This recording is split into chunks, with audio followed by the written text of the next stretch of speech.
On va se gêner sur Europe 1. 16h, 18h30, Laurent Ruquier.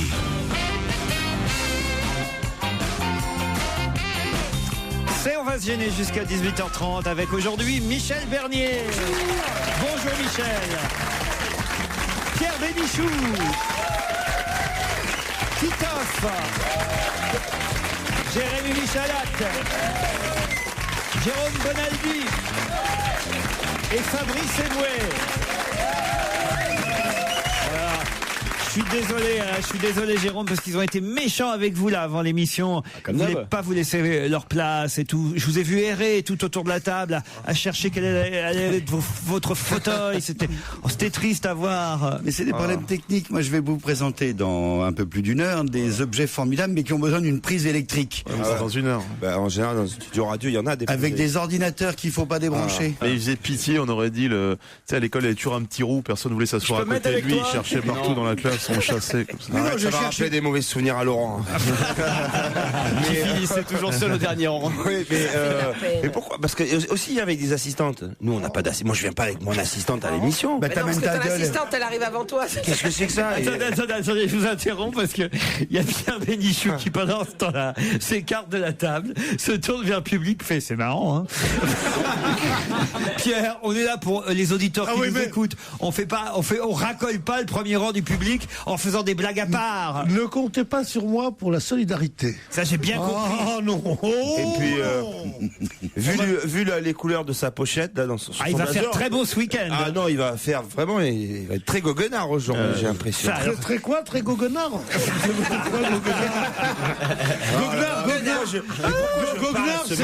Goguenard, c'est ironique et méprisant. Hein, voilà. En quoi ma pochette? Je me demandais qui avait hérité. Parce qu'il faut avoir de l'ironie pour avoir. Il y a un côté Carmouche, c'est celui qui faisait la météo. C'est ça, j'allais dire, je me demandais qui avait hérité d'Alain Gillot-Pétré, on a trouvé. C'est Pierre Bénichou. C'est vrai qu'il est particulièrement élégant. Michel. Oui, moi je trouve très très élégant. En plus, il est venu vous voir au théâtre hier soir. Hier soir, j'ai cette chance. Quel souvenir magnifique. Un souvenir, c'était hier soir, c'est pas non plus un souvenir. Oui, mais ça lui restera longtemps. J'ai quelques mails d'auditeurs. Par exemple, Émilie s'adresse à vous, cher Pierre. Mon fils de 8 ans adore Pierre Bénichou. Il dit qu'il le trouve rigolo. Mais ça, c'est parce qu'il ne comprend pas vraiment ce que dit Pierre. Ma fille de 11 ans, elle dit que Pierre devrait prendre votre place, Laurent, de temps en temps pour changer. Mais à mon avis, n'en tenez pas compte, ce ne sont que des gamins qui racontent n'importe quoi.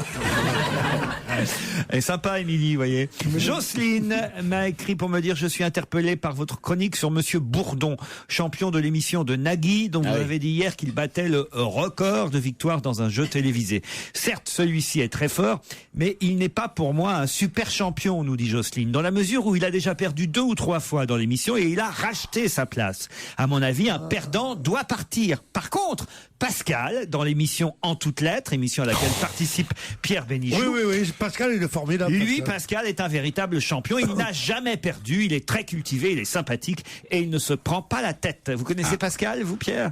Je le tutoie. Ah ouais? Il tutoie les champions, Pierre. Ouais, fait que j'ai vu hier soir pour la première fois Michael Vendetta en vrai dans un restaurant. Chance. Oh la chance. Il t'a reconnu ou pas? Et il est venu me dire bonjour. Et ça vous a coûté combien? Il m'a serré la main et puis après il m'a dit c'est 300 €. Ouais, c'est ça. Tu sais, alors et il est de moins en moins cher. Hein. Avec les grosses stars comme ça, parfois c'est des doublures aussi. C'est pas lui. C'est un sosie. C'est un couple en voiture qui roule aux États-Unis sur la fameuse route 66. Tout à coup, une bande de Hells Angels leur coupe la route et les oblige. Ils font attention chérie, des Hells Angels nous attaquent. Ils font vachement moins peur. Comment vous dites-vous? C'est pas des Hey Angels. Hey Angels. Hells Angels. Une bande de Hells Angels leur coupe la route et les oblige à s'arrêter. Le chef de la bande des Hells Angels va vers... Des Hell. J'ai pas dit Hell Angels. Non. Ça, c'est le point Godwin. Oui, le point Godwin. Les Hells Angels donc s'adressent au couple et surtout le chef de la bande va vers le monsieur, l'arrache, le sort de la voiture, il trace un cercle de craie par terre. Il imite bien la craie. Il pose le mec au milieu du cercle et lui dit « Toi, si tu sors de ce cercle, t'es mort. » Ensuite, les gars de la bande arrachent la femme de la voiture, lui font des misères dans tous les sens. Enfin, des misères, vous voyez ce que je veux dire. Et le type est là dans son cercle, lui, le mari, et il se marre comme une baleine. Et le chef de la bande des Hells Angels lui dit « Mais ça te fait marrer là ce qu'on est en train de faire à ta femme? Mais t'es complètement fou. C'est pas ça, ça fait au moins 4 fois que je mets le pied en dehors du cercle et vous avez rien vu. » Pas mal, pas mal. C'est pas mal. Il raconte bien, il raconte bien. Ouais, je l'ai bien raconté. C'est ça qui compte. Hein. Dites-moi, je peux vous faire une petite, un petit quiz en Je vous en anglais. prie, Comment est-ce que vous diriez en anglais la route 66? 66 Ward. Non, eh bien non.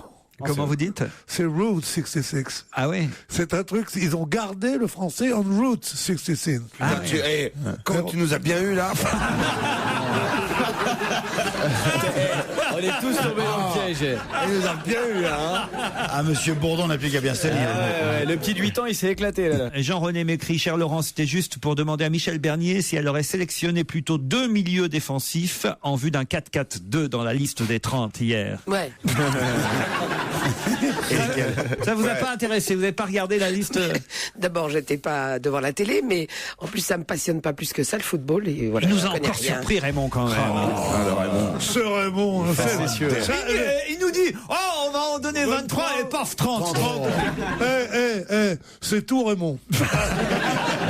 Même Laurence Ferrari, elle avait l'air surprise. Il lui est même arrivé, elle a buté sur un mot, ce qui lui arrive jamais. Non mais faire le C'est 20 peut-être la seule qui risque de buter dans l'équipe de France. Faire le 20h pour annoncer 30 joueurs, c'est n'importe quoi. Quitte à en prendre tellement, ils auraient pu prendre Marcel, mon beau-frère, qui joue pas mal. Il joue en équipe réserve au Péreux. D'accord. Il est moins connu qu'un Zidane ou qu'un autre. Mais crois-moi. Ah ben, Zidane, Pierre, je veux pas vous décevoir, mais Zidane ne joue plus, Pierre. Zidane ne joue plus. Ah non, il a dit au revoir. Mais j'ai vu une photo de Raymond, je trouve qu'il a moins de sourcils qu'avant. Ah oui, c'est c'est épilé. pile. Ah, il s'épile. C'est pas vrai. Ah, ça y est. Ouais, ouais. Où il a grossi des yeux. Et vous avez remarqué C'est où là Vous avez remarqué, il avait pas tout à fait serré sa cravate non plus. C'est décontracté. C'est tout Raymond. Il a pas resserré non plus la sélection, hein, manifestement. 30 joueurs, on en reparlera évidemment. Nadège, vous avez regardé le sélectionneur aux 20h hier. Bonjour Nadège. Bonjour. Alors? Oui, bien sûr. Je me suis dit, ça reste détourné comme question, alors. Ah bah voilà, au cas où je poserai une question là-dessus aujourd'hui. Faites quoi dans la vie, vous Nadège? Là, je m'occupe de mon petit garçon. Ah très bien, il s'appelle comment? Vadim. Vadim. Ah, c'est original. Pourquoi vous l'avez appelé Vadim? Pas pour Roger, je voulais remercier Pierre Bénichou l'autre fois quand Christian Vadim est venu, d'avoir bien précisé que c'était un prénom et pas un nom de famille. Et voilà. C'est Vladimir, c'est un diminutif de Vladimir, Voilà. Vadim. Et voilà. Et Vadim s'appelait Vladimir Plemiadnikov. Exact. Et alors, quand il a fait du cinéma qu'il lui fallait un prénom, que tout le monde l'appelait Vadim, il a pris Roger Vadim. Et tous les gens qui font semblant d'avoir bien connu Vadim disent « Oh, j'adore Roger, personne n'a jamais appelé Roger dans sa vie. C'est un prénom d'emprunt. Je t'embrasse, chérie.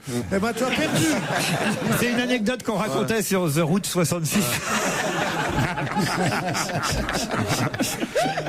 C'est bien quand on les fait en début d'émission. Et c'est vrai que Vadim, c'est mieux que Vladimir parce que parfois, par exemple, je t'ai connu moi, monsieur, même la vaisselle, Oui. qui préférait appeler leur fils Vadim parce que Vladimir Pour la vaisselle. pour la vaisselle, ça sonnait moins bien, tu vois. Voilà. Bon, bah écoutez, Et c'est ça qui me donne des leçons. Didier est à Vitry-sur-Seine. Bonjour Didier. Oui, bonjour Laurent. Comment ça va Didier? La forme Didier? Oh, très bien, merci. Il fait quoi lui là? Quoi comme profession Didier dans la vie? Eh bien, il repeint des appartements, toujours. Comment ça toujours? On vous a déjà parlé? Absolument. Mais je m'en souviens maintenant. Ah, voilà. Et c'est toujours le même appartement que vous repeignez ou pas? Oui, voilà. Et t'es toujours pas déclaré? Comment vous savez ça? Bah, c'est bien, s'il travaille au noir, il va venir chez vous. Non, Tu fais ce que tu veux, mais moi je quitte l'émission. Non, on peut pas laisser un camarade, parce que c'est quand même un camarade, malgré qu'il n'est pas tout à fait comme nous. Bon, je vais vous dire, là, il travaille au noir, je viens chez vous, c'est honteux de faire ça. Ouais. Devant Michel Bernier, qui est marié avec un Africain. Ah bon, c'est ça. Didier, vous avez un petit message à faire passer à Fabrice Eboué ou aux autres? non, bah si, peut-être à Jérémy, qui je remercie de m'avoir fait gagner un vélo il y a un an à peu près. Ah, on n'a pas le droit de revenir. Vous avez gagné un vélo déjà il y a un an? Oui. Mais comment ça vous... Pourquoi grâce à Jérémy? Et pourquoi Jérémy vous a fait gagner? Parce qu'il m'a bien aidé dans la question, en fait. C'était sur Nicolas Sarkozy, et puis voilà, il devait aller à un mariage, et en fait, il était témoin, et puis donc, moi, j'ai rajouté témoin au dernier moment, donc merci Jérémy. C'est fou que vous nous appeliez aujourd'hui, parce qu'on en parlait encore hier de cette histoire. C'est vrai que ça nous a bien marqué. Nadège, Didier, voici la question. Attention, c'est parti. Je vois ce matin dans la presse la photo d'un hareng. Quelle est la particularité de ce hareng? Il est très grand. C'est-à-dire C'est le plus grand hareng du monde. Ouais, c'est-à-dire il fait à peu près combien le hareng? Très grand. Non, il est plus grand que le... Et l'autre, il essaie de piquer la réponse encore. Vous avez fait le hareng, 3 mètres. C'est un spécialiste. C'est un hareng géant en fait. C'est un hareng géant. De plus de 3 mètres. Hein. Voilà, qui regalègue. Voilà, qui a échoué où est-ce qu'il a échoué? À l'ouest de la Suède. Bravo. Bonne réponse de Nadège. C'est le roi des harengs qu'on appelle aussi le régalet, qui fait plus de 3 mètres. Et il a été mesuré, hein, donc on est sûr qu'il fasse. Et comment il va rentrer dans la boîte? Il a la particularité d'être déjà fumé aussi. Le hareng ne rentre pas dans la boîte, le hareng sort.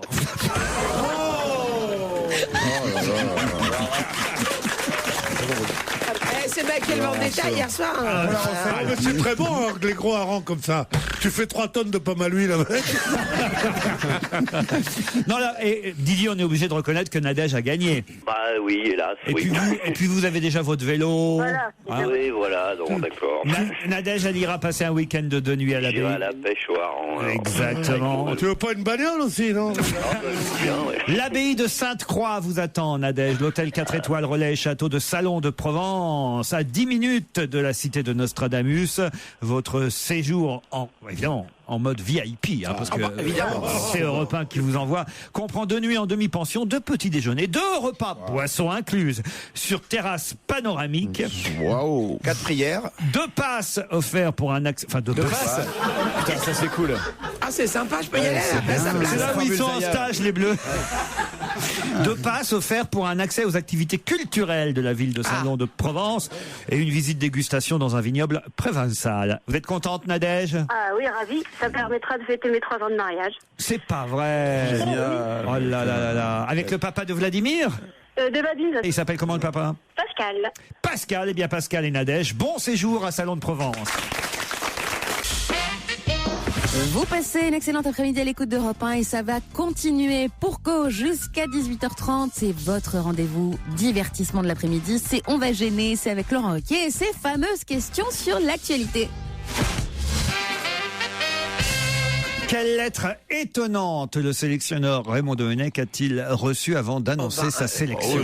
La lettre de Zaya. La lettre de Zaya Dehar, c'est son nom de famille. Ah, on l'avait oublié, son nom de famille. Ah ben c'est Zaya Dehar, cette escorte girl a écrit effectivement à Raymond Domenech. Pour aller aussi en Afrique du Sud? Non. Non, je trouve ça mignon de sa part. C'est que la lettre, ça pue tellement le bidon, parce que non seulement elle demande la clémence et tout ça, mais elle dit au nom de la France ou un truc comme ça, c'est extraordinaire. Monsieur, je vais vous lire la lettre. Monsieur, j'apprends par la presse que la publication des déclarations que j'ai faites aux policiers qui m'ont convoqué et interrogé pourrait entraîner la mise à l'écart de certains joueurs de l'équipe de France de football. J'en suis stupéfaite autant qu'attristée. Comment aurais-je pu imaginer, alors que j'ai toujours caché mon âge pour ne pas dissuader mes partenaires, que leur bonne foi pourrait être un jour remise en cause?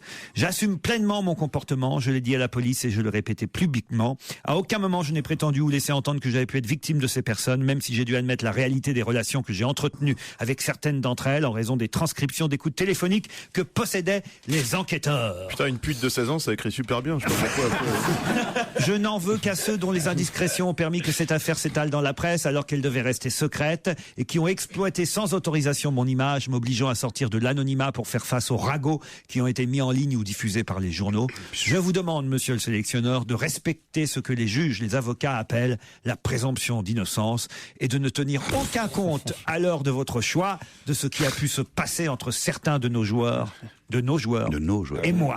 Veuillez agréer, monsieur, l'expression de ma haute considération. Voici mon téléphone portable. Je vous ferai un petit tarif. Pourquoi elle devrait ça? Ça sent la vérité, cette lettre. Hein. Ah oui. Ah oui, on sent que c'est elle qui l'a écrite. Moi, je me demande pourquoi elle arrête pas de faire la pute et qu'elle ne devienne pas professeure à la Sorbonne si elle écrit comme ça. C'est son avocat. On imagine que c'est son avocat qui lui a dicté la lettre. Non, mais il fallait qu'elle récupère des clients aussi. En même temps, c'est mignon, voilà. Elle voulait sauver la peau de Franck Ribéry. Elle n'a pas sauvé la peau de Karim Benzema, en revanche. Il a répondu, Domenech? Il la demande en mariage après le prochain match. Il a demandé la prochaine fois si elle peut envoyer des photos avec la lettre. C'est fou quand même, cette... Non, vous n'y croyez pas? Peut-être qu'elle pense à ses concerts d'Afrique du Sud aussi. Elle va faire des concerts en Afrique du Sud. Ses concerts. Alors c'est Hells Angels et ses concerts qui n'a rien à voir avec Ah non, mais c'est quand même étonnant. C'est ridicule. Personne de sensé ne peut croire qu'elle a écrit cette lettre elle-même. Ça pue l'officine d'avocat. Il est évident que c'est un truc d'avocat pour influencer les juges. Elle a eu l'intention, elle a dit voilà, son avocat dit oui. Elle passe pour quelqu'un de vachement sympa. Bah oui, parce qu'après elle va perdre son boulot. Hein. Surtout qu'il y en a du boulot, parce qu'au lieu d'être 23, ils sont 30 en plus. Mais ça rapporte plus. Hein. Et c'est vrai, alors pourquoi il en a pris 30 finalement, le sélectionneur, vous Parce croyez? qu'il se dit que comme ça, il peut faire, si ça marche pas, il peut faire 2 équipes de rugby. N'importe quoi. Parce que peut-être il a, je sais pas, il a hésité, Fabrice. Pas du tout. Écoute, j'ai la liste sous les yeux là. Oui. Tu enlèves, il y a des évidences. Tu enlèves Gignac. Le Toulousain. Tu enlèves Toulalan. Toulalan. Ah non, il va rester Lloris. Tu enlèves Je Lloris. fais ma sélection, s'il vous plaît. Après, vous faites la vôtre. Lloris. Tu enlèves Valbuena. Gourcuff. Ah non, pas Gourcuff. Vous seriez pas en train de rayer Planus. Vous seriez pas en train de rayer tous les blancs. Là, on n'a plus que des noirs et des arabes dans les lieux, mais c'est normal. Vous êtes vraiment un enfoiré.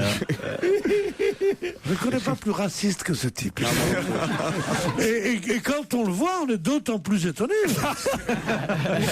Benzema, il est fâché. Hein. Ah oui? Il va brûler des voitures ce soir. Tu sens que le mec, il est pas. Non.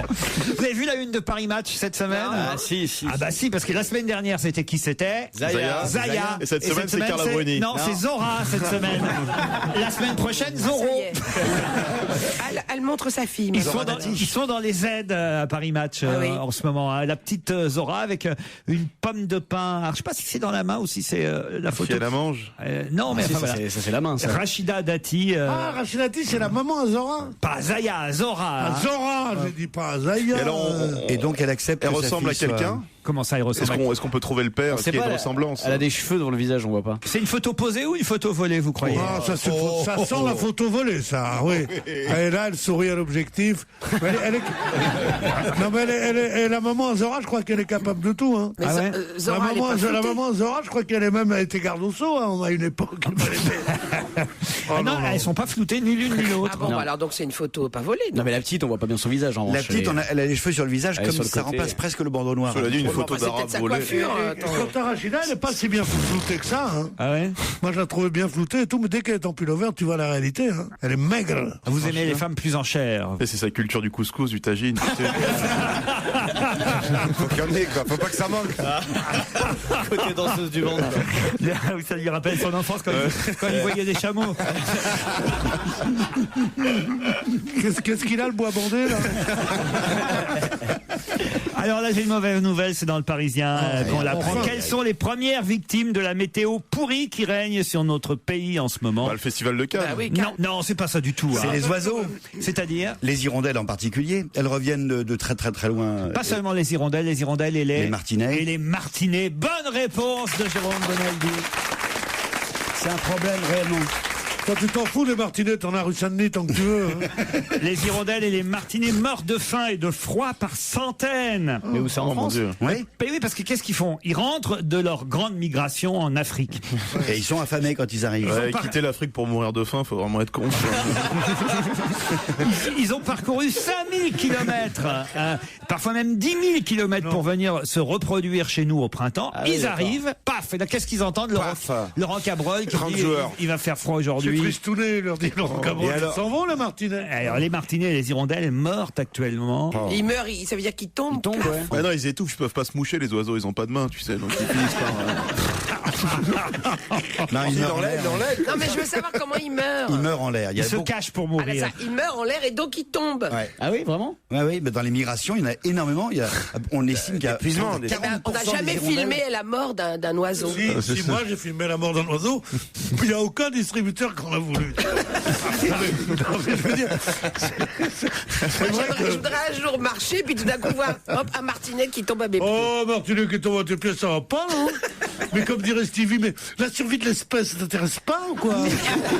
Tu te rends compte de toutes les espèces de martinets? Ben moi je crois que cette planète, eh ben, c'est pas à nous, on n'en est pas héritiers, on est seulement les locataires. Voilà. J'en ai marre. Vous aimez pas du tout le. Les imitations de gays des années 80, c'est très gênant. C'est très Imitations de gay écolo. Ça suffit. Sauvons la planète. Non mais. Qu'est-ce que c'est que ce personnage? Tantôt mou, tantôt provoquant. On ne sait plus très bien. J'ai jamais vu mourir d'oiseaux, mais j'ai vu des morts de chroniqueurs en direct. En plein vol. Il commençait à battre de l'aile depuis un petit moment. Tu sais, il y a un moment, il faut les abattre. Hein. Non, autant l'imitation de Zizou, tu vois, c'est. Ouais, ça c'était bien. Mais alors le personnage du gay écolo, quoi, c'est vraiment. Je le fais plus, Il y a le gay jardinier. Tu sais, on dirait José Bové qui s'est fait ambiancer par Michou, tu sais. Alors en tout cas, un seul mot d'ordre prévaut, ne pas détruire les nids d'hirondelles pour les laisser se reproduire tranquillement. Faites attention, protégez-les. Oui, quand même. Ah ben oui. Et il faut penser aux autres espèces. Et on n'est pas la seule sur Terre. Je le disais, mes six copines, il faut protéger les hirondelles. Non, mais t'as pas besoin de forcer, Laurent.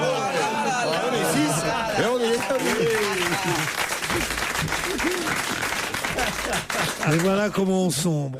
On est là pour rire, hein. Oh, Et ne pas oublier les martinets. Ah bah les martinets. C'est comment un martinet par rapport à une hirondelle? Ah, ça fait mal.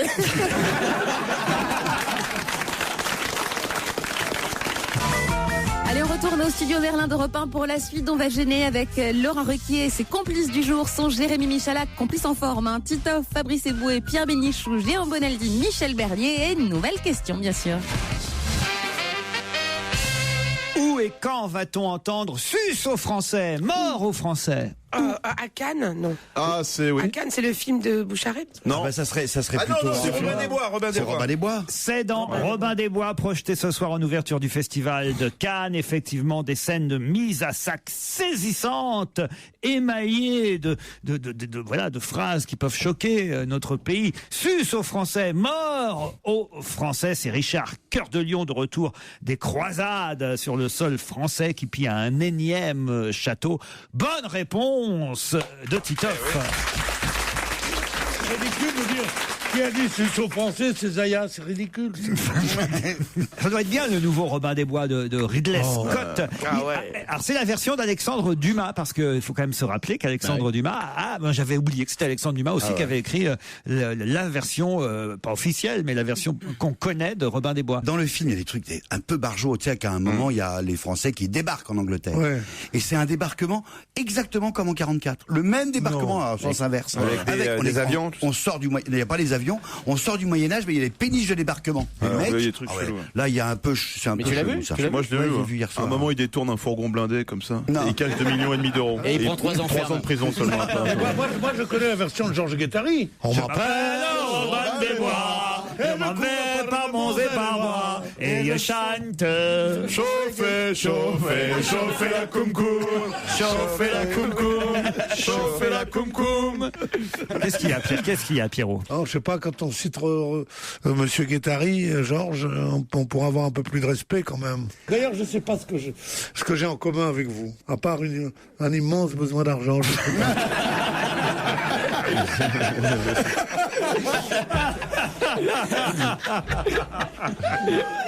Il est fou, hein. C'est joli.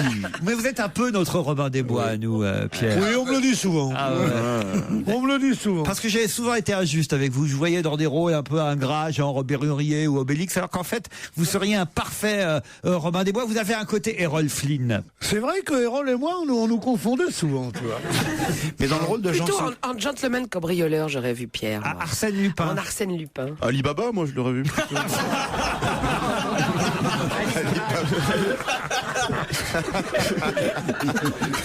Quel rôle dans Alibaba? Mais d'ailleurs, Pierre, vous allez bientôt jouer pour le cinéma, je crois. Est-ce qu'on peut le dire? Non, je vais pas jouer. Je vais écrire, mais je vais pas jouer. Vous m'avez dit l'autre jour, je vais peut-être jouer aussi. Non, il m'avait demandé ce qui m'avait rempli de joie, mais j'ai dit non. Non, je vais pas jouer le rôle que j'écris. Et alors, je le ferai jouer, je sais pas par qui. Peut-être par Robert Mitchum, Robert De Niro ou Robert Redford. Un prénom pas à la mode, connard. Ce sera un film sur quoi? Sur quel sujet? Sur les courses. Ah, sur les courses? Sur le turf. Ah, sur le turf. Et alors, vous écrivez tous les jours? Comment ça se passe? Non, j'ai pas encore commencé, tu penses? Tant que j'ai pas vu la monnaie, moi, mon stylo est sec. Il faut attendre pour mettre de l'encre dans le stylo. Tu l'as le personnage, je crois. Parce que là, attention, pas besoin de forcer, Pierre, quand il faudra écrire, C'est-à-dire qu'il va y avoir des séances de j'écrirai pas, moi. J'irai parce qu'il y a un co-scénariste, il servira à noter ce que je dis. Ouais, les consultants. Puis il a un beau bureau, j'ai vu son bureau. Ah oui, au Matisse, chez Castel, tout ça. Non, mais quand même, moi je trouve que c'est un événement. Vous pourriez nous en parler un peu plus. On sait pas, il joue pas dedans, il écrit pas, on sait pas ce qu'il fait. Tout le monde en parle à Cannes, là, sur la Croisette. Tout le monde. Ah, c'est vrai? Ah, ouais. Ah oui, on m'a dit que ça bougeait là-bas, oui, c'est vrai. Qui réalise ce film? Non, arrêtez, ça va comme ça, je vais pas avoir l'air de me vanter dans des trucs, puis en plus de ça, j'essaye de faire monter. J'essaye de faire monter les prix en disant que c'est pas sûr que j'accepte, alors faites pas.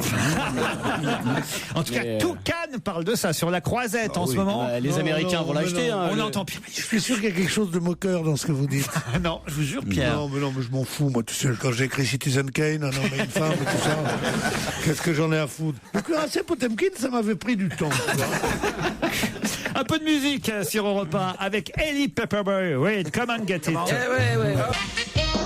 Et on est bien tous ensemble sur Europe 1. On s'amuse aujourd'hui avec Laurent Ruquier et ses complices. Nouvelle question grossesse cette fois. Quelle personnalité est enceinte pour la 13e fois? 13e fois? Oui. C'est pas la Vierge Marie. C'est pas Claudia Schiffer. Pardon? C'est pas Claudia Schiffer. C'est la troisième. C'est-à-dire, expliquez. Claudia Schiffer, non, c'est la 3e fois Claudia Schiffer qu'elle est enceinte. Pour la 13e fois. Ça fait 13 fois qu'elle joue le rôle d'une femme enceinte? Non, mais joue. C'est Claudia Schiffer. Oui, et alors? Mais pourquoi 13? Elle a fait 12 fausses couches et c'est bon, là. Non, c'est des pubs, c'est pas des pubs. Parce qu'elle fait 13 fois la une. Parce que c'est la 13e fois qu'elle fait la une de Vogue et elle est enceinte pour la 13e fois. Oh là là. Bonne réponse de Jérémy Michalak. Mais comment t'as dit Claudia Schiffer? Parce que je sais qu'elle était enceinte, mais j'ai pas compris par rapport à 13e. On a la photo d'elle, elle est nue, enceinte à la une de Vogue. Vogue allemand, je crois. Vogue allemand, j'en sais rien. Elle a gagné un argent fou, incalculable, en montrant son corps de jeune femme. Maintenant, elle est enceinte, faut qu'elle montre son bide. Non mais je te jure, les gens sont fous. Elle est jolie. Tu vas pas à la plage, toi? C'est son premier?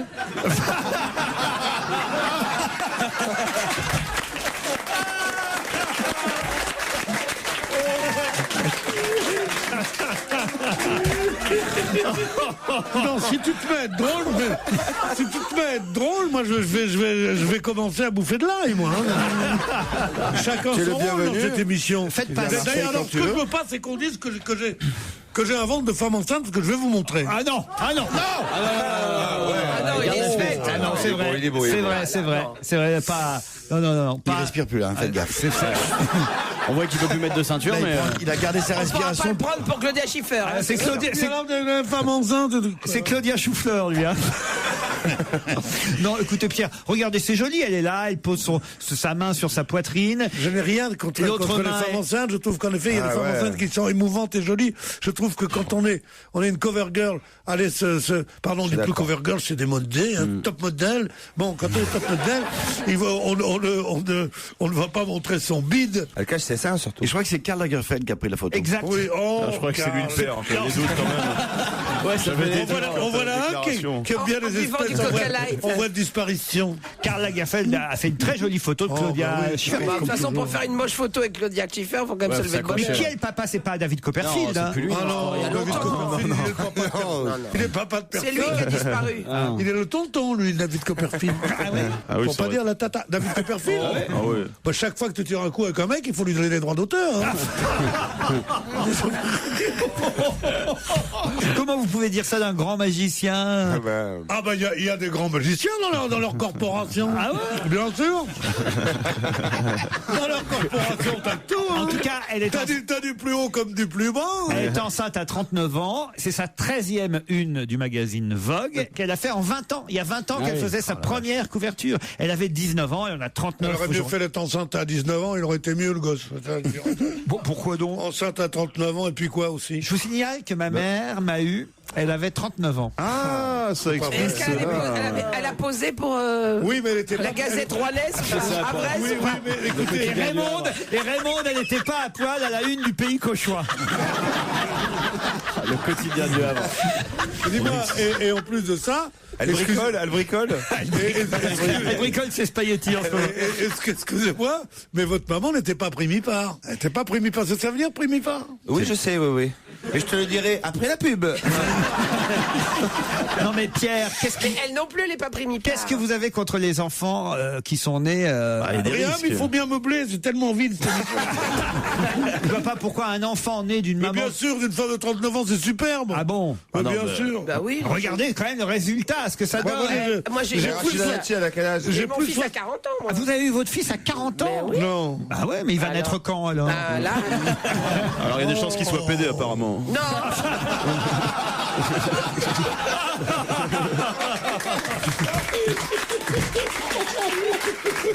Ça, tu parles pas de mes enfants. Tu parles pas de mes enfants. Et alors, qu'est-ce que vous avez contre ça? Si ça se trouve, il voudra sauver la planète. Oui, Ah bah ça va alors. parce qu'aujourd'hui, on est tous des gays écolos.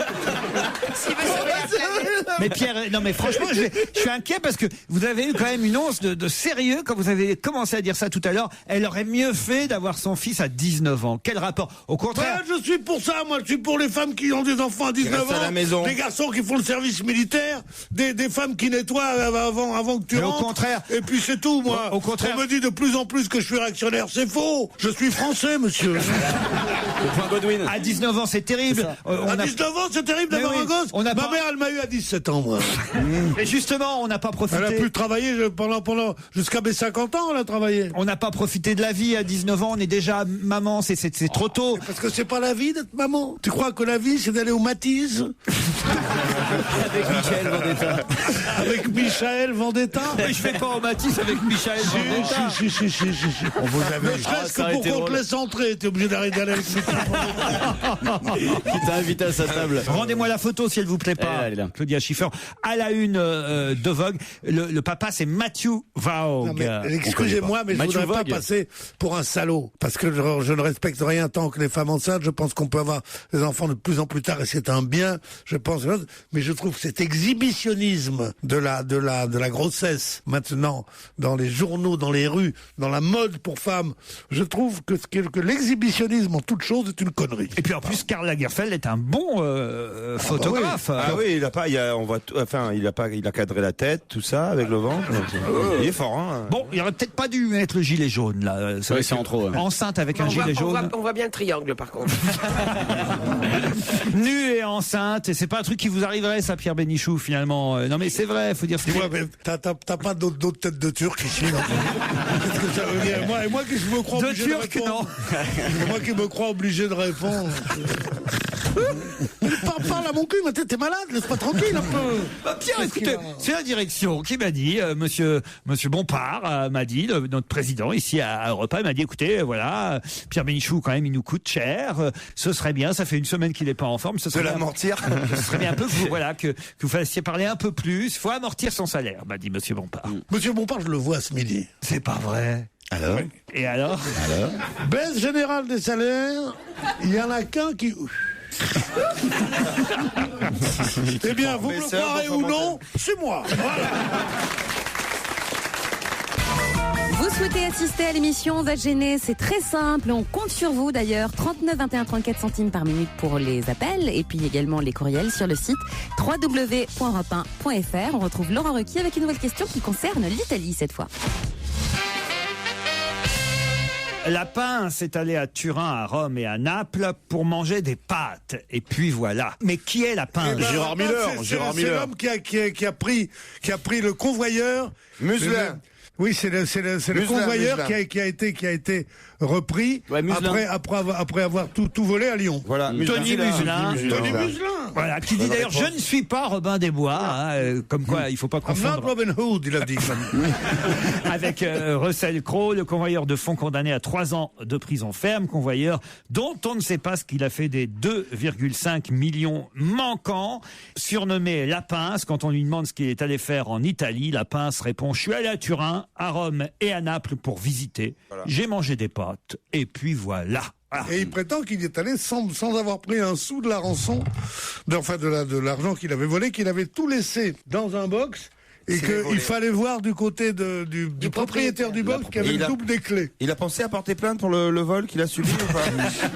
Alors vous croyez que quand il va sortir avant 3 ans, parce qu'on nous a expliqué ce matin sur Europe que 3 ans ferme, ça veut dire 2 ans là, il en a déjà fait combien là? En 6 mois. Il fait 6 mois. Donc dans 1 an et demi, il sort, il récupère le fric, quoi, en gros. Il va être suivi, il ne sera pas tout seul dans la rue. Si les camarades sont d'accord. Ah ouais? Parce qu'on est plusieurs sur le coup, je vais dire un truc. Où est-ce qu'il a pu les cacher? Ça, où est-ce qu'on cache 2,5 millions d'euros? En Italie, ça rentre dans un petit sac de sport. Oui, mais 2,5 millions, c'est rien. Bah, ça dépend si c'est en pièces de 10. Mais de toute façon, il va sans doute faire plus que 3 ans, puisqu'il y a appel. Le procureur, il n'est pas question qu'on le laisse comme ça, il fait appel. Il va faire 4 ans. Sortir dans 3 ans. Il a dit, en tout cas, l'argent, c'est pas moi qui l'ai. Il voit ça un peu comme une sorte de revanche contre ses patrons qui n'étaient pas... Ils l'ont humilié, pas lui filer ses vacances, les patrons l'ont humilié. Eh ben oui, voilà. Ils l'ont même pas refusé qu'il prenne un après-midi pour aller aux obsèques d'un ami. Non, moi, je lis la presse, moi, je suis pas... Des patrons qui font des fausses fiches de paye, en plus. Et il dit même à propos de son collègue qui était tombé dans l'exercice de son métier, il dit même: l'entreprise n'a même pas eu l'humanité de mettre une gerbe sur sa tombe une fois par an. Donc c'est une sorte de Robin des Bois quand même, dans le fond. Il venge ses collègues de travail, non? Bonaldi, vous n'y croyez pas? Où est passée sa Ferrari? Il a une très belle Ferrari qu'il a achetée 115 000 euros. Quand tu t'es fait gauler, c'est facile de dire après, c'était pour venger les collègues et tout ça. Quoi. Et après, il part en Serbie en voiture et puis il revient en car. Et puis après, il dit, 2 jours après qu'on lui ait volé, il dit: oh, ma Ferrari a disparu, on me l'a volée, j'ai été braqué sur une route. Et vous n'êtes pas défendu alors que vous êtes champion d'une truc de machin, le Krav Maga là? Non. Champion de quoi? Krav Maga, c'est un art martial israélien. Non, parce que je fais du Krav Maga, c'est pour ça qu'on. Il a son premier combat en novembre. Je peux pas trop en parler parce qu'on a une certaine puissance. Pardon. Partie vitale, il tape très vite, très fort. Je peux te tuer avec 2 doigts. Je peux te tuer avec 2 doigts. Moi, je peux te faire du bien avec un, moi.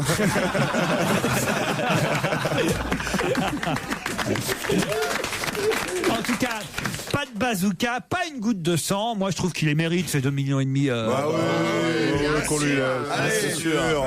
Ça appartient à qui, ces 2 millions? Il a fait de mal à personne, ce gars-là. Bien sûr. Plus les droits après qu'il va avoir pour faire un livre. Pour faire son livre et tout ça. Plus un scénario que va écrire Pierre. Non, mais c'est vrai qu'il a fait le mal à personne. C'est bien pour ça que c'est un coup génial, puisque la loi ne prévoit que 5 ans maximum pour un type qui a volé 5 milliards. Alors que tu vas chez quelqu'un, tu casses la porte et tu prends 200 sacs, tu risques 15 ans de prison. Qu'est-ce qui va coûter 300 000 euros? Plutôt, qui va toucher 300 000 euros par mois? C'est la question suivante, juste avant 17h. Tony Muselin, il a peut-être placé avant d'aller en prison? Non.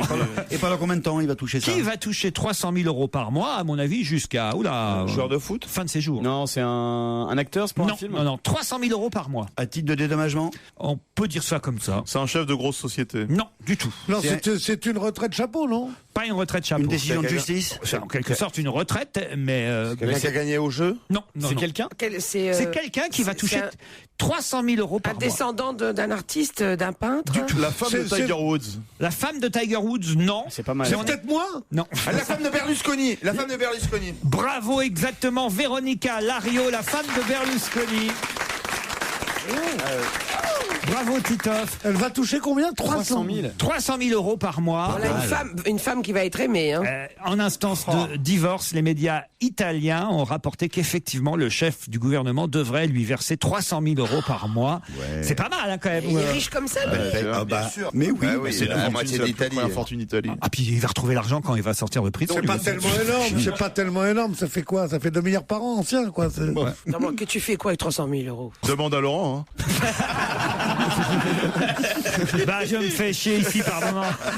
Ah bah oui, mais quand même. Non, mais alors 300 000 euros par mois, pour être très sérieux, là, c'est quand même, c'est une fortune. Vous vous rendez compte, ça vaut le coup d'être cocu. Oh là là. Moi, je veux bien être cocu pour 300 000 euros par Moi, mois. ça m'aurait plu. Hein. Non, pas vous, Pierre? Non. Non, parce que j'ai de la morale, moi je m'en fous de 300 000 euros. Je travaille tranquillement pour 100 000 euros à peine. Et je suis très bien. Ça, c'est la fameuse chanson cocu, mais content, parce que franchement, qu'est-ce qu'il y a? On n'a aucune dignité. Moi, c'est ma femme qui a l'argent, donc je y perdrai dans les deux cas, quoi. Si votre femme vous trompe, puisqu'elle est plus riche que vous, si c'est elle qui trompe. Elle va vous verser une fortune. Donc il faudrait qu'elle te trompe. Et d'ailleurs, on arrange un truc avec Titov, tu sais, un soir. Non, pas moi. C'est facile. Non, il est marié. C'est facile qu'elle. Envoie Jérôme. Non. C'est facile qu'elle le trompe. C'est facile qu'elle le trompe. Tu l'as vu, ta femme?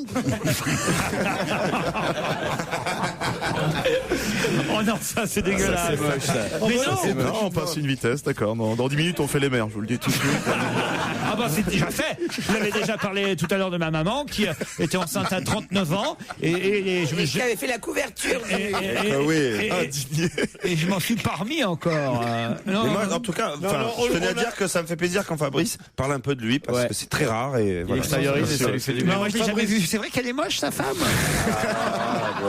Pas un physique facile. Non, moi j'ai vu une fois très vite, mais elle s'est de retour. Quand elle m'a vu, elle s'est retournée. Non, elle a une beauté toute intérieure, en fait. Non mais Oui, c'est même pas une intello en plus. Non, mais Il a pas Michel, épousé, en défends-toi, plus. merde. Non, mais Salaud.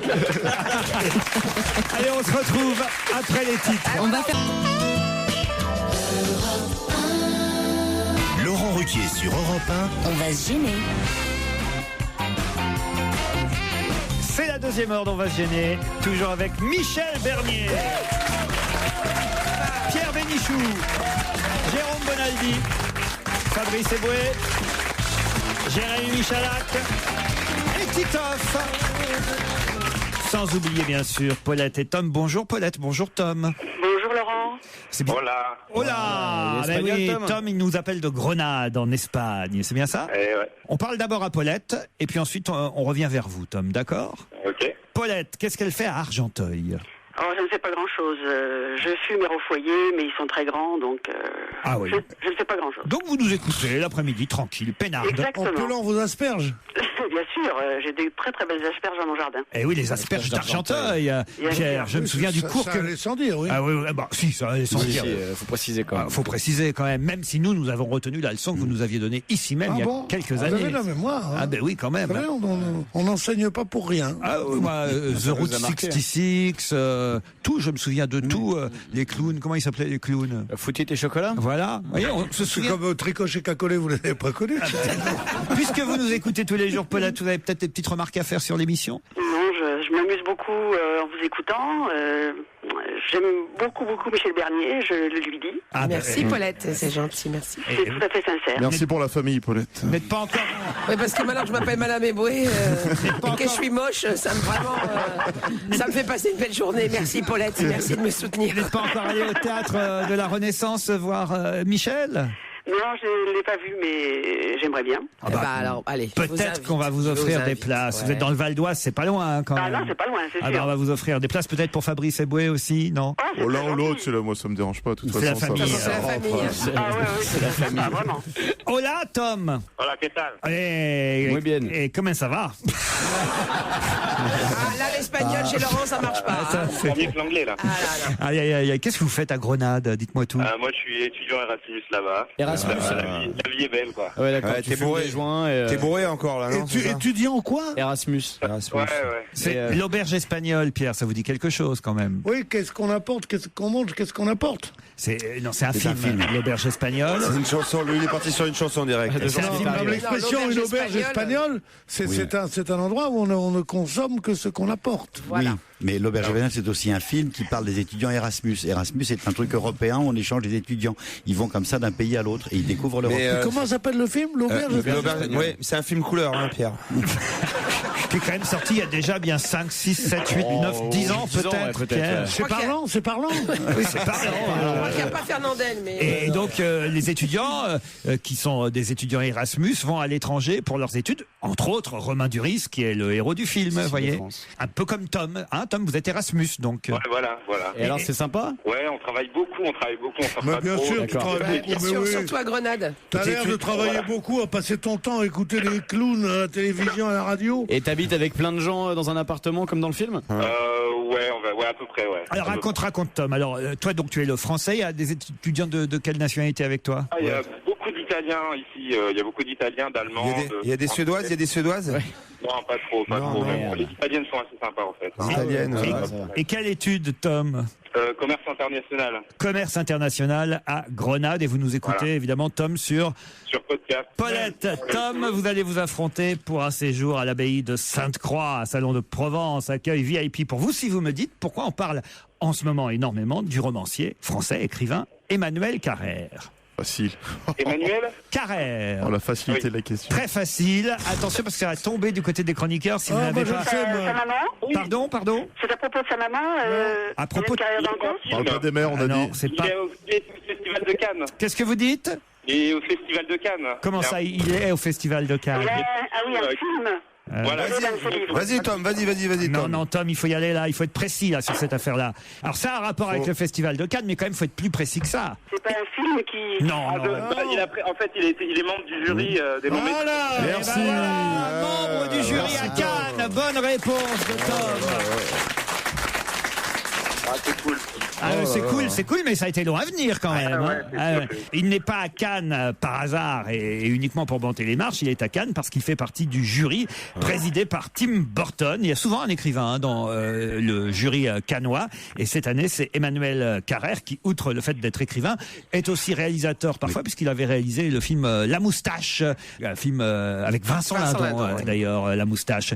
Bravo, Tom. Vous allez pouvoir partir. Je sais pas, c'est vous qui allez partir quand même à Salon de Provence? Oh, c'est ma maman, c'est bientôt son anniversaire, je l'embrasse d'ailleurs. Anniversaire pour la maman. Comment elle s'appelle votre maman, Tom? Caroline. Elle va partir avec votre papa? Ouais, sûrement, enfin on verra. Ça a l'air chaud dans la famille là. D'accord. Je plaisante, soit avec ma grand-mère ou mon père, on verra. Bon, on verra bien. En tout cas, ils auront un accueil VIP à l'abbaye de Sainte-Croix, l'hôtel 4 étoiles Relais Château de Salon de Provence. Paulette, vous avez été sympathique, on va vous offrir quelques places pour... Enfin, 2 places d'ailleurs, pourquoi je dis quelques, pour Michel Bernier. Tiens, et j'ajoute des places aussi si vous êtes libre jeudi ou vendredi pour Michael Gregorio qui tourne son DVD au Bataclan. On vous met 2 places, Paulette. Moi aussi. Merci beaucoup. Moi aussi, Paulette, je vous mets 2 invitations pour mon spectacle, c'est dans 3 ans. Non, tandis que Gregorio, faut y aller jeudi ou vendredi. Vous êtes libre? Jeudi là, oui. Jeudi là, oui, ou vendredi là. Tout à fait. Ton spectacle dans... Mais attention, il faut accepter d'être filmé, puisque vous serez peut-être sur le DVD. Ah, c'est pas ça, me gêne pas. Donc on vient pas avec son amant. Ça, c'est vrai, il faut prévenir le public bien sûr. quand on fait la captation DVD. C'est un public que de gens qui sont fidèles. Eh bien, exactement. Et bien habillé. Voilà. Si vous êtes fidèle, si vous êtes sage, vous pouvez aller. Le spectacle de Grégorio. Autrement, c'est pas possible parce que c'est le genre de truc. Oh, dis donc, t'étais avec qui là? On te voit. C'est qui la dame là? C'est Roland Garros. Moi, j'aurais un amant, je l'amènerais pas au théâtre. Ah bon? Non, je le garderais pour l'intimité. Non, on commence par sortir avec son amant. On commence par une petite soirée et puis après ça. Ah, alors c'est un début de liaison. Alors. Ah oui, parce qu'après tu veux dire qu'on sort plus. T'as pas eu les amants que j'ai eus. Bah on n'a pas eu les mêmes. T'as pas eu envie de sortir quand tu les as, je veux dire. Ah, des fois si t'as envie de sortir. Ouais, mais au bout d'une semaine ou 2, pas le premier jour. Oui. Paulette, Tom, on vous embrasse et Tom, bien bravo pour votre papa et votre maman ou votre grand-mère. Oui, bravo, c'est divorce, bravo. Qui vous voulez, ils partiront eux à Salon de Provence dans notre hôtel. C'est vrai que c'est vrai que quand on vit à Grenade, qui est quand même la plus belle ville du monde, aller à Salon de Provence, faut être vicelard. Mais la maman de Tom ne vit pas à Grenade. Non, à Lille. On est de Lille. On est de Lille. Lille, évidemment. Ah ouais, on va pas payer le voyage, nous, là. Et Tom, On va se débrouiller, Tom. Dites donc, l'accent ch'ti de Grenade, c'est chouette, alors. Tom, hay una pena tan grande que ser ciego en Granada? Ah, claro. Bravo, Tom. Merci, Paulette. On vous embrasse. Du rire, de l'info, de la complicité, c'est comme ça les après-midi sur Europe 1. Tout ça grâce à On va gêner, tout ça grâce surtout, j'ai envie de dire, à Laurent Ruquier et à ses acolytes qui sont là, qui vous accompagnent jusqu'à 18h30 sur Europe 1. On a relâché un mâle et 5 femelles dans le massif de la Chartreuse. Mais de quoi donc? Des animaux. Pas des ours, Pierre. Non, Pierre, justement, je vous ai vu soupirer. Eh bien non, on ne parle pas toujours des ours. Il y a autre chose que les ours qu'on réintroduit. Il y a des loups. Oui, parce que nous, les gays Des écolos... loups, Non, pas des loups. des tarentules, des scorpions, en fait, tous les animaux sympathiques, quoi, non? Non, on a réintroduit Des loups. en Savoie. Un mâle et 5 femelles. Un mâle et 5 femelles. Des raclettes. Des tartiflettes. Il y a des raclettes mâles et il y a des raclettes femelles. Des skieurs, Des castors. des skieurs. Pourquoi des skieurs? Parce qu'il y avait des skieurs formidables, il n'y en a plus maintenant. Mais non, Des sapins. dans le massif de... Mais non, pas des sapins. C'est des bêtes? Des bêtes. Massif des Aravis. Dans le massif de la Chartreuse. Des bouquetins. Des bouquetins. Bonne réponse de Michel Bernier. Génial. C'est le 6e sens féminin. Parce qu'on manquait de bouquetins. C'est vrai. Oui. Ah oui. La librairie était vide d'ailleurs. Oh non. On n'en parlait pas plus tard qu'hier avec Fabrice. Hein. Longtemps chassé pour sa viande, le bouquetin, au point d'être menacé de disparition. L'espèce ne comptait plus qu'une 60aine de têtes il y a un siècle et demi. Heureusement, petit à petit, on réintroduit le bouquetin. Aujourd'hui, près de 40 000 bouquetins. C'est gay. J'aime bien les journalistes parce que c'est comment ils écrivent leurs articles, les phrases sont jolies. Aujourd'hui, près de 40 000 bouquetins. C'est gay dans l'arc alpin. Alors, est-ce que c'est gay, ça n'existe pas? C'est gay ou c'est gaille? Il y a un autre, ségaye, parce qu'on est égayé, donc on ségaye, oui. Et où on ségaille, c'est-à-dire on se disperse. Alors, je choisissais entre les deux. S apostrophe E-G-A-Y-E-N-T. C'est gay. C'est gay, oui. C'est gay. Oui. Ah ben d'accord. Aujourd'hui, 40 000 bouquetins, c'est gay dans l'arc alpin. Ça va comme ça? Ça vous va, ça? Eh ben, elle a voulu écrire c'est gay dans la forêt. Ça veut rien dire c'est gay. Je sais pas pourquoi ils sont plus gays. On s'égaye dans une salle de spectacle. Là, on s'égaye, c'est-à-dire qu'on se disperse dans toute la région. Comment ça alors? C'est gaille, c'est E-G-A-I-2-L-E-N-T. Je connaissais pas ça. C'est gaillé. Égaillé, c'est gaillé. C'est gaillé, ouais. C'est caillé peut-être. D'ailleurs, c'est gaillé. Et à l'imparfait ou au passé simple? C'est gaillé. Monseigneur Ségaillot, alors c'est quoi? C'est Non, c'est écrit de gauche à droite, c'est pas. T'es sûr que c'est français ton truc? Mesdames et messieurs, je propose qu'on mette en jeu la place de Pierre Bénichou. Moi, j'ai pas encore vu la réponse. Je n'en sais rien. Mais si vraiment une fois de plus, il s'est trompé, un peu comme l'autre jour avec, c'était Verlaine, non? C'est ça? Je sais plus ce que c'était. Oui, je pensais pas que Verlaine ait commencé un vers par mon Dieu, mon Dieu. Et en fait, c'est vrai, il a fait ça parce qu'il lui manquait 4 pieds. En même temps, c'est juste. C'est gaillé. S apostrophe E-G-A-I-2-L-E-R se disperser. Ah, voilà. Voilà. Je rougis d'être applaudi pour quelque chose de tellement évident. Donc c'est le journaliste qui a mal écrit. S'égayer, occuper son temps agréablement. Donc effectivement, les bouquetins n'occupent pas leur temps agréablement. Si on court dans la forêt un peu. Ah ouais. C'est ça, c'est gay. Non, mais non. Elle voulait dire c'est gay, évidemment. Mais bien sûr, mais sauf qu'ils l'ont mal écrit. Eh ben, Pierre vient de corriger un journaliste dont on taira le nom, d'autant plus qu'on l'a pas, puisque c'est la presse gratuite qu'on pouvait trouver. C'est la presse gratuite en même temps. Il n'est pas payé en même temps, le mec. Alors voilà, il a le droit d'écrire s'égayer à la place de s'égailler dans l'arc alpin. Donc près de 10 000 bouquetins donc sur le territoire D'ailleurs, français. mais c'est vous que je critiquais surtout. Si vous aviez dit c'est gay, oui. J'aurais pas relevé parce que vous pouvez être gay. Mais c'est gay, ça n'existe pas. Il y a c'est gay ou c'est gay. C'est bon. Tu comprends? Là, je crois que maintenant qu'on a bien compris. Ouais. Alors pour le coup, ça aurait été un bon prof. C'est écrit dans tous les bouquetins. Oui. Tu verras en France, c'est le titre de la chanson qu'on va écouter maintenant sur Europe 1. Un duo entre Stanislas et Mike Ibrahim. C'est un single extrait du dernier album de Stanislas. Vous savez, ce chef d'orchestre devenu chanteur. L'album de Stanislas, c'est Les Carnets de la Vigie. Tu verras en France avec Mike Ibrahim. Et jusqu'à 18h30 sur Europe 1, c'est la suite d'On va gêner avec Laurent Ruquier, ses complices du jour et la Miliado qui arrive. Europe 1, on va se gêner. Do, ré, mi, fa, si. Do, ré, mi, fa, si. Liado. Bonjour Serge. Salut Laurent, bonjour à tous. Et aujourd'hui, c'est un bêtisier. Télé, radio, télé surtout, je crois. Surtout de la télé, oui. Il y a quand même un petit peu de radio et de la radio récente. Je crois que il y a des choses, comment on peut appeler ça, des lapsus freudiens comme on les aime. Télé, radio, un bêtisier signé Serge Liado avec surtout des lapsus, des gaffes, des bévues. 28 octobre 2003, le Premier ministre français reçoit le chandelier allemand. Chandelier, oui, très bien. Un dossier dont on parle beaucoup. Ce soir, nous parlons des conséquences des abus sexuels, en particulier lorsqu'ils sont perpétrés par des ecclésiastiques. Oui.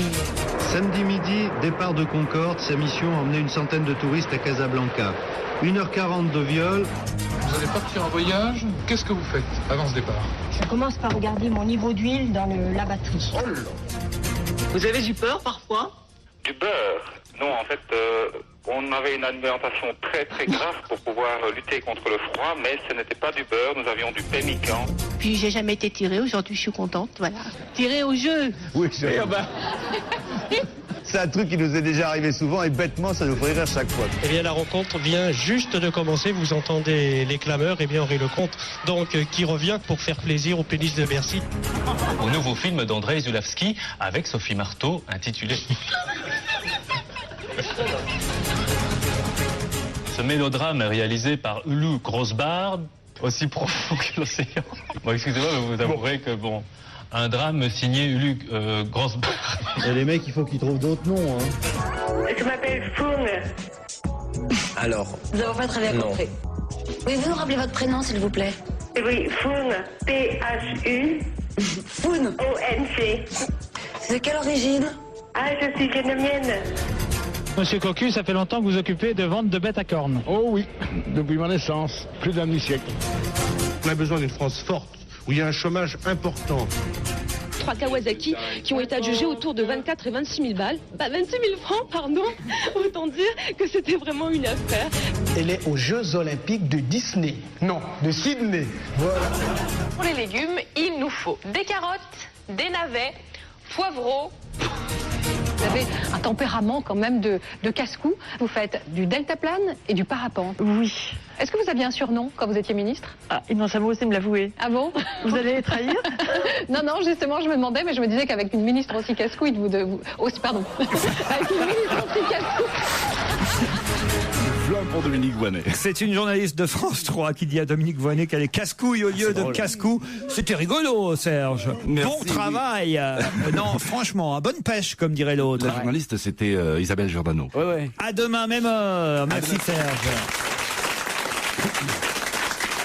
Je vous donne une adresse, le 70 Willow Street, Pierre Bénichou. Est-ce que vous connaissez cette adresse et est-ce que les autres peuvent aider Pierre dans cette question culturelle que je vous pose? Mais sans accent, l'adresse? Le 70 Willow Street. Pourquoi parle-t-on de cette adresse aujourd'hui? C'est là où va loger Cameron. Bah non, c'est là qu'il logeait, maintenant il va à Downing Street. Pas du tout. Non. Ça a à voir avec eux. Là, vous parlez du 10 Downing Street à Londres. Là, ce n'est pas du tout à Londres. Le 70 Willow Street est en Angleterre. À New York. C'est à New York. À New York. C'est le logement de quelqu'un de connu. Ça a été le logement de quelqu'un connu. D'un écrivain. D'un écrivain. Et ce logement est d'ailleurs, enfin, c'est plus qu'un logement, c'est une maison qui est à vendre au 70 Willow Street. Adresse très célèbre pour qui a beaucoup lu. Hemingway, bien sûr. Non, c'est pas Ernest Hemingway. Fitzgerald? Non, c'est pas Fitzgerald. Non, un écrivain qui est en vie? C'est à Brooklyn, cette adresse du 70 Willow Street. Ah, Henri Miller. Arthur Miller. Non. Il est en vie ou il est mort? Non, c'est quelqu'un qui est mort. Mort, oui, je vous donne la date de sa disparition. Mort d'une overdose en 1984. Ah, c'est... à Los Angeles. C'est un écrivain, c'est ça? Un écrivain, oui. Merde. Ah oui. C'est pas Jacques Kerouac, non. Il est mort avant. Non, il est mort avant. Bukowski. Non. C'est aussi un Beat Generation ou pas? C'est la maison la plus célèbre de Brooklyn qui est à vendre actuellement. Et elle n'a pas été revendue depuis 1984. Alors écoutez, elle n'a changé de propriétaire que 3 fois en 70 ans. Et là on en reparle aujourd'hui parce que quelqu'un d'autre la rachète. Elle est mise en vente pour 18 millions de dollars. Vous pouvez encore l'acheter chez Sotheby's. Une maison jaune, une maison jaune spectaculaire avec 38 fenêtres, 11 cheminées, un escalier majestueux, une fresque murale copiée à la Maison Blanche, un immense jardin digne des Domèdes. Mais c'est un type très riche, donc, puisqu'il avait une maison de 10 milliards. Alors, quand lui, il y vivait, il était simplement, on va dire, sous-locataire. Il était mort dans la misère, le garçon? Pas dans la misère, non, mais d'une overdose médicamenteuse. John Michael. Qui ça? John Michael. Qu'est-ce que raconte lui? Tout d'un coup, ça lui... C'est qui ça, John Michael? C'est un écrivain que je connaissais, mais c'est pas ça. Il a lu à l'envers. Michael John? Non. James Jones. Et alors, c'est en plus dans cette maison qu'il a écrit son petit roman de 120 pages qui le rendit célèbre évidemment. et qui fut adapté au cinéma. Et... Ah oui, c'est celui qui a écrit Love Story. Non, il s'appelle Segal. Pas du tout. C'est Non, vous confondez avec Ségaillé. Ségaillé. Ouais, ça n'a rien à voir. C'est un écrivain à succès quand même. Ah bah oui, quand même. Lui est américain. Il y a 2 livres au moins qu'on peut citer de lui. Il est américain, lui. Alors lui, un petit livre de 120 pages. Ah, ouais. C'est pas cet auteur qui faisait l'émission Frofrou là Christine Bravo. Christine Bravo. Non, mais c'est un des auteurs préférés de Christine, avec Hemingway justement. Il est noir? Non. Faulkner. Il y a même eu, je vais vous dire, il y a même eu un film sur sa vie. Il y a même pas, allez, on va dire 4-5 ans. C'est ni Hemingway ni Faulkner. Non. Ah, c'est. Eh oui. Eh oui. Et j'ose pas vous dire que vous l'avez dans la bouche parce qu'évidemment. Bah non. Bruno Gassio? Mais non. Qu'est-ce qu'ils sont cons alors? Pourquoi vous l'avez? Non, justement, Bruno Gassio, il en a pas utilisé. Truman Capote. Voilà. Truman Capote. J'y étais. Tu m'as troublé, toi. Truman Capote, Pierre, enfin voyons. Eh oui, le petit livre, c'est Breakfast at Tiffany's. Exactement. Petit déjeuner chez Tiffany, joué par Audrey Hepburn, l'adaptation cinématographique. Évidemment, et puis alors... Après, celui qui a fait son grand succès, c'est Cool Blood. In Cool Blood, c'est-à-dire de sang-froid. De sang-froid, premier roman, on va dire, réaliste, et qui a révolutionné la littérature. Ben, ça m'égaye pas de ne pas avoir trouvé. Ah ben, oui, j'aurais pu trouver, Pierre. Vous auriez dû. Hein. Et au départ, lui, il était simplement logé dans une pièce de cette maison, mais il faisait des fêtes mémorables dès que le propriétaire se tirait de cet endroit. Truman Capote, qui est devenu ensuite un mondain, un dandy. Le succès lui a fait perdre la tête, on va dire. C'était un mondain d'abord. Oui. Il a commencé comme mondain, tout le monde disait ouais, c'est un mondain qui a écrit un petit bouquin. Une fois qu'il est devenu très célèbre, il était un peu moins mondain.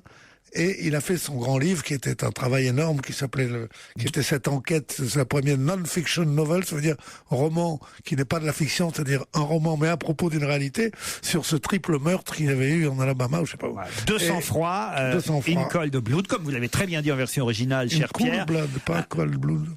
Qu'est-ce que vous avez dit? In Cool Blood. De sang-froid, voilà. Achetez-le en version française. Il a ouvert la porte à toute la nouvelle génération des journalistes écrivains américains comme Tom Wolfe et tout ça. Et dans Le Figaro aujourd'hui, Adèle Smith, qui est la correspondante du Figaro à New York, raconte donc que cette célèbre maison où il a écrit Petit déjeuner chez Tiffany est en vente actuellement pour 18 millions de dollars. C'est énorme, 18 millions de dollars. Une vue, mais attention, il y a une vue imprenable sur Manhattan, depuis Brooklyn, 38 fenêtres, 11 cheminées, quand même, bon, voilà. Ça fait du boulot en ménage. Et il a quitté d'ailleurs cette maison tout de suite après le succès de sang-froid, où il est allé vivre à l'hôtel Plaza dans Manhattan.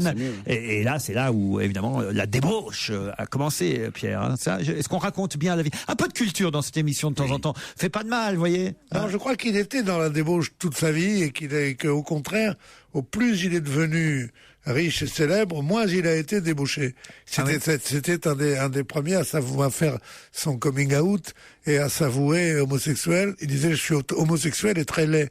Très laid, on le voyait, et homosexuel, personne n'avait envie de le savoir tellement.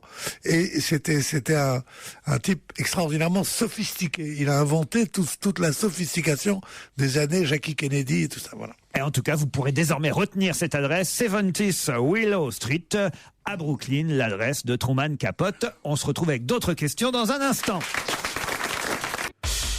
On va gêner se poursuit sur Europe 1 avec Laurent Ruquier. Aujourd'hui, Jérémy Michalak, Titoff, Fabrice Eboué, Pierre Bénichou, la seule fille mais pas des moindres, Michel Bernier, et puis Jérôme Bonaldi qui va nous montrer ses trucs et astuces. Europe 1, on va se gêner. Quoi de neuf, Jérôme? Quoi de neuf, Jérôme? Jérôme Bonaldi, qu'est-ce que vous nous avez apporté? Il réclame un micro, on va lui donner un micro. Il a l'air triste. Il a l'air triste. Je voudrais te montrer ça. C'est un aspirateur, le plus beau et le plus magique des aspirateurs. Ah, il aspire tout seul. Ouais, il aspire il est génial. C'est le robot qui se balade. Ouais, mais on l'a déjà vu cet aspirateur. Non, vous avez vu la première, la deuxième, la troisième, la quatrième version. Celui-là, c'est le dernier né de chez Samsung. Il a quand même vachement de trucs. Il a plein de palpeurs partout. Il repère. J'aime ça. Il calcule lui-même et il enregistre lui-même le plan de votre appartement. On voit la télé. Excuse-moi, mais est-ce qu'il aspire? Évidemment, il aspire même les coins, il aspire les bords, il fait le truc des plaintes. Il est génial, Il ça, tourne pas dans les escaliers, il tourne par-dessus les chaises, même quand tu changes. Il y a plusieurs l'emplacement de tes vitesses, chaises. Il y a plusieurs vitesses. Il aspire surtout à changer de boulot. Non. Mais il y a un autre avantage, c'est que dès qu'il a commencé en panne de batterie, hop, il retrouve tout seul sa base. La prise? Il retrouve la prise tout seul. Il met la prise tout seul et tout. Il se branche tout seul, hop, et dès qu'il a chargé, il reprend le boulot là où il l'avait laissé. Mais qu'est-ce que c'est que cette histoire-là qu'on fait? C'est un robot. Il a les petites caméras Combien intégrées. il coûte? Il a des caméras, c'est-à-dire qu'il vous filme pendant que vous aspirez. Vous pouvez, ouais.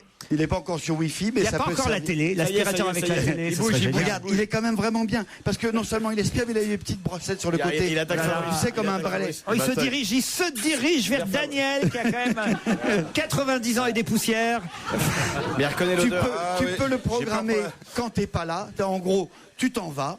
Et hop, pendant ce temps-là, il fait tout seul. Jusque-là, on disait con comme un balai, maintenant on dit intelligent comme un aspirateur. C'est le dernier des Samsung et il est vrai, enfin des aspirateurs comme ça. Et celui-là est vraiment très très différent des autres. Tu le branches une fois pour toutes, tu le ranges dans le KGB, il va sortir du KGB, il peut même pousser la porte. Il sait ouvrir la... Si tu fermes la clé, il ouvre et tout. Non, mais il peut pousser la porte. Il peut pousser la porte. Est-ce qu'on peut monter dessus et se promener avec lui?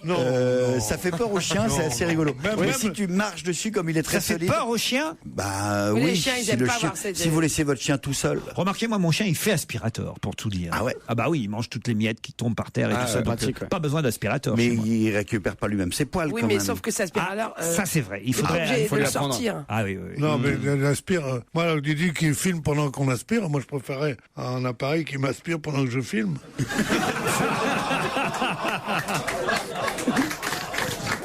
Autre chose, Jérôme? Alors, imaginez, je suis professeur ou Einstein. On peut pas. Non, ça, on peut pas. Mais non, ça, à l'impossible, il est tenu. J'ai dans les mains un feutre, un petit peu plus gros que les autres feutres, et là, sur le mur, un paperboard, enfin un tableau papier. Du papier blanc, du papier blanc. Et j'écris des choses vachement passionnantes, intéressantes, qu'il faudrait garder des traces. J'écris, par exemple, je sais pas quoi, je fais des cercles, j'écris des formules, V, T égale V1 plus V2 en abscisse. Oh, et ça s'écrit sur l'ordinateur. Et en même temps, alors que j'ai pas de fil à la patte, ça s'écrit sur l'ordinateur. Mais ça, c'est pas nouveau non plus, si. Le fait que ça coûte aussi peu cher et que ce soit aussi simple et que ça marche même quand on fait de la radio, Et c'est c'est quand même pas mal. relié par quoi en fait ta feuille? Un petit Wi-Fi. J'ai simplement mis un petit onglet sur ma clé USB, une petite liaison. Oui, c'est Wi-Fi sûr qu'il y a une liaison entre l'ordinateur portable, n'importe quel. Ça s'appelle comment ça, si je veux acheter? Ça s'appelle Dolo. Ah oui. Doro. Et est-ce que c'est écrit sur l'ordinateur? Ça va sur la feuille de papier ou pas? Non, quand même pas, on n'en est pas là. Mais je peux changer de couleur. Et comme l'ordinateur, il fait la reconnaissance de caractère, quand j'écris pas très bien, ça s'écrit en caractère parfaitement une fois de lisible. plus, ma question va peut-être vous embarrasser, mais pourquoi vous l'écrivez pas directement sur votre ordinateur? Parce que les dessins, parce que comme ça, tout le monde peut le voir. Parce que c'est pour des réunions. Là, c'est des réunions, je garde le mémoire, la réunion. Là, je vous ai fait un grand tableau avec où est-ce qu'on va attaquer. C'est écrit bien, ça retranscrit sur l'ordinateur. Exactement, parce que ça fait la reconnaissance de caractère. Et lorsque je fais un mauvais camembert, vous savez, un rond, un cercle ou bien un histogramme avec des barres, hop, ça avec grâce à PowerPoint, ça le remet bien. Ça c'est pas mal. Tu fais un Roquefort, vas-y. Je te fais. Mais c'est pas Fais une vache qui rit pour voir. C'est magique quand même. On voit sur pas mal, l'ordinateur. directement sur l'ordinateur. Fabrice Eboué va devant le paperboard. Que va écrire Fabrice? On a peur du dessin. Voilà, c'est ça. J'étais sûr. On était tous sûrs. J'étais sûr qu'on allait voir une bite apparaître sur l'ordinateur. Et ben voilà. Ça m'étonnerait que je sois pas au bout à un moment donné d'ailleurs. Non, c'est bien, il est drôle, mais pas surprenant. Autre chose, Jérôme. Les pommes tapées. Vous connaissez les pommes tapées? Les quoi? C'est une vieille tradition. Tu connaissais toi les pommes tapées? J'ai faim. Alors, c'est vrai que vous nous avez rien donné à manger encore. j'ai peur d'être assez décevant. Mais il faut goûter à tout. La pomme tapée est une vieille tradition. J'arrête pas de le dire, ça, moi. Vous prenez une pomme, vous attendez une quarantaine de jours. Vous la tapez, vous avez une pomme tapée. Et après, vous la tapez. Vous la tapez en une seule fois 30 coups. Envoyez la Et pomme après, vous tapée. la faites sécher. Et ça vous donne une sorte de pomme séchée, comme on elle est dirait plate. un chips. Et ça se mange pas comme ça. Attends. Non, mais c'est- Ça se garde comme C'est une écrit conserve. dessus, tapez au marteau comme autrefois. Ouais, comme autrefois. Ça se mange pas? Pas tout de suite. Tu peux la manger comme ça. C'est comme une pomme séchée, quoi. Attends, Mais mais c'est une pomme qui est plate en fait. C'est comme des fruits secs en fait. Non, mais il faut la manger ou pas, là, maintenant? Non, parce que après. Oh. Longtemps après. Bah, comment vous voulez qu'on la goûte alors? Attendez, j'arrive, regardez, Marion. a fait la cuisine pour vous. Vous prenez cette pomme tapée, qui est toute petite, toute séchée. Vous la mettez ensuite dans du cidre. Je suis en train de lire, faire mijoter à couvert une petite heure pour manger une malheureuse petite pomme tapée. Non, mais manger comme ça, c'est bon. Dans un plat à côté, tu prends des boudins. Et ça dépend. Marion a mis un peu de tout. Qui est Marion ? Marion, c'est une formidable. Oh putain, il y a du cognac là dans cette Voilà, il y en a. vas-y, cognac. Pierre, ça réveille Pierre. D'un seul coup, il a entendu cognac, paf. Non, mais mange celle-là. Ah non, c'est pas possible ça. Ça mange pas ça, tu vas manger. C'est tout bête. Et non, mais la bonne question, c'est qui est Marion? Il a raison, Eboué. Qui est Marion? Encore une nouvelle maîtresse? Non, c'est une assistante formidable. La première fois qu'on la voit. C'est une réfugiée de. Elles font quoi les autres? Celles d'avant, elles se suicident, elles disparaissent. Le petit japonais toujours dans la cave. C'est bizarre, ça. Vous nous apportez une assistante à chaque fois différente. C'est bien, mais on se demande pourquoi. Voilà. La pomme tapée. C'est bon comme ça, la santé. Autre chose. En éclairage, il sort des choses vachement bien. D'abord, des LED, vous savez, les diodes électroluminescentes. Je vous rappelle que c'est pour le moment pas encore top génial, mais c'est vraiment l'éclairage de l'avenir, because ça fait beaucoup de lumière, parce que ça fait beaucoup de lumière pour très peu de puissance électrique. Là, par exemple, vous avez une ampoule que vous pouvez brancher, visser, à baïonnette, 2 watts vraiment utilisés, 35 watts de lumière, correspondant à ce qu'on avait en incandescence avant avec 35 watts. Y a rien à manger, et ça, alors, tu le manges avec quoi? Ça se mange pas. Je peux la brancher où je veux. 2, est-ce que tu peux brancher ça là? Regarde la puissance. Donne-moi un biscuit d'abord. Ça fait un spot carrément. Ça fait carrément un spot. Ah oui. On atteint. Alors autre chose. Vous avez besoin dans votre bibliothèque de rajouter un petit peu d'éclairage d'un point. Regardez, on dirait un ruban, un mètre ruban. Vous le défilez, vous le tirez comme ceci, et hop, en fait, ce sont des diodes. Ça s'appelle des comment petites ça? diodes avec une partie autocollante. Si je veux acheter ça s'appelle comment? Xanlight. Ça. Comme un ruban. Je prends une paire de ciseaux, je mets ça où je veux, derrière à la longueur que je veux, je coupe ici, attendez, hop, je mets bien ici, clac. Ensuite, j'ai plus qu'à la brancher et ça me fait des petites lumières. Et tu la branches comment?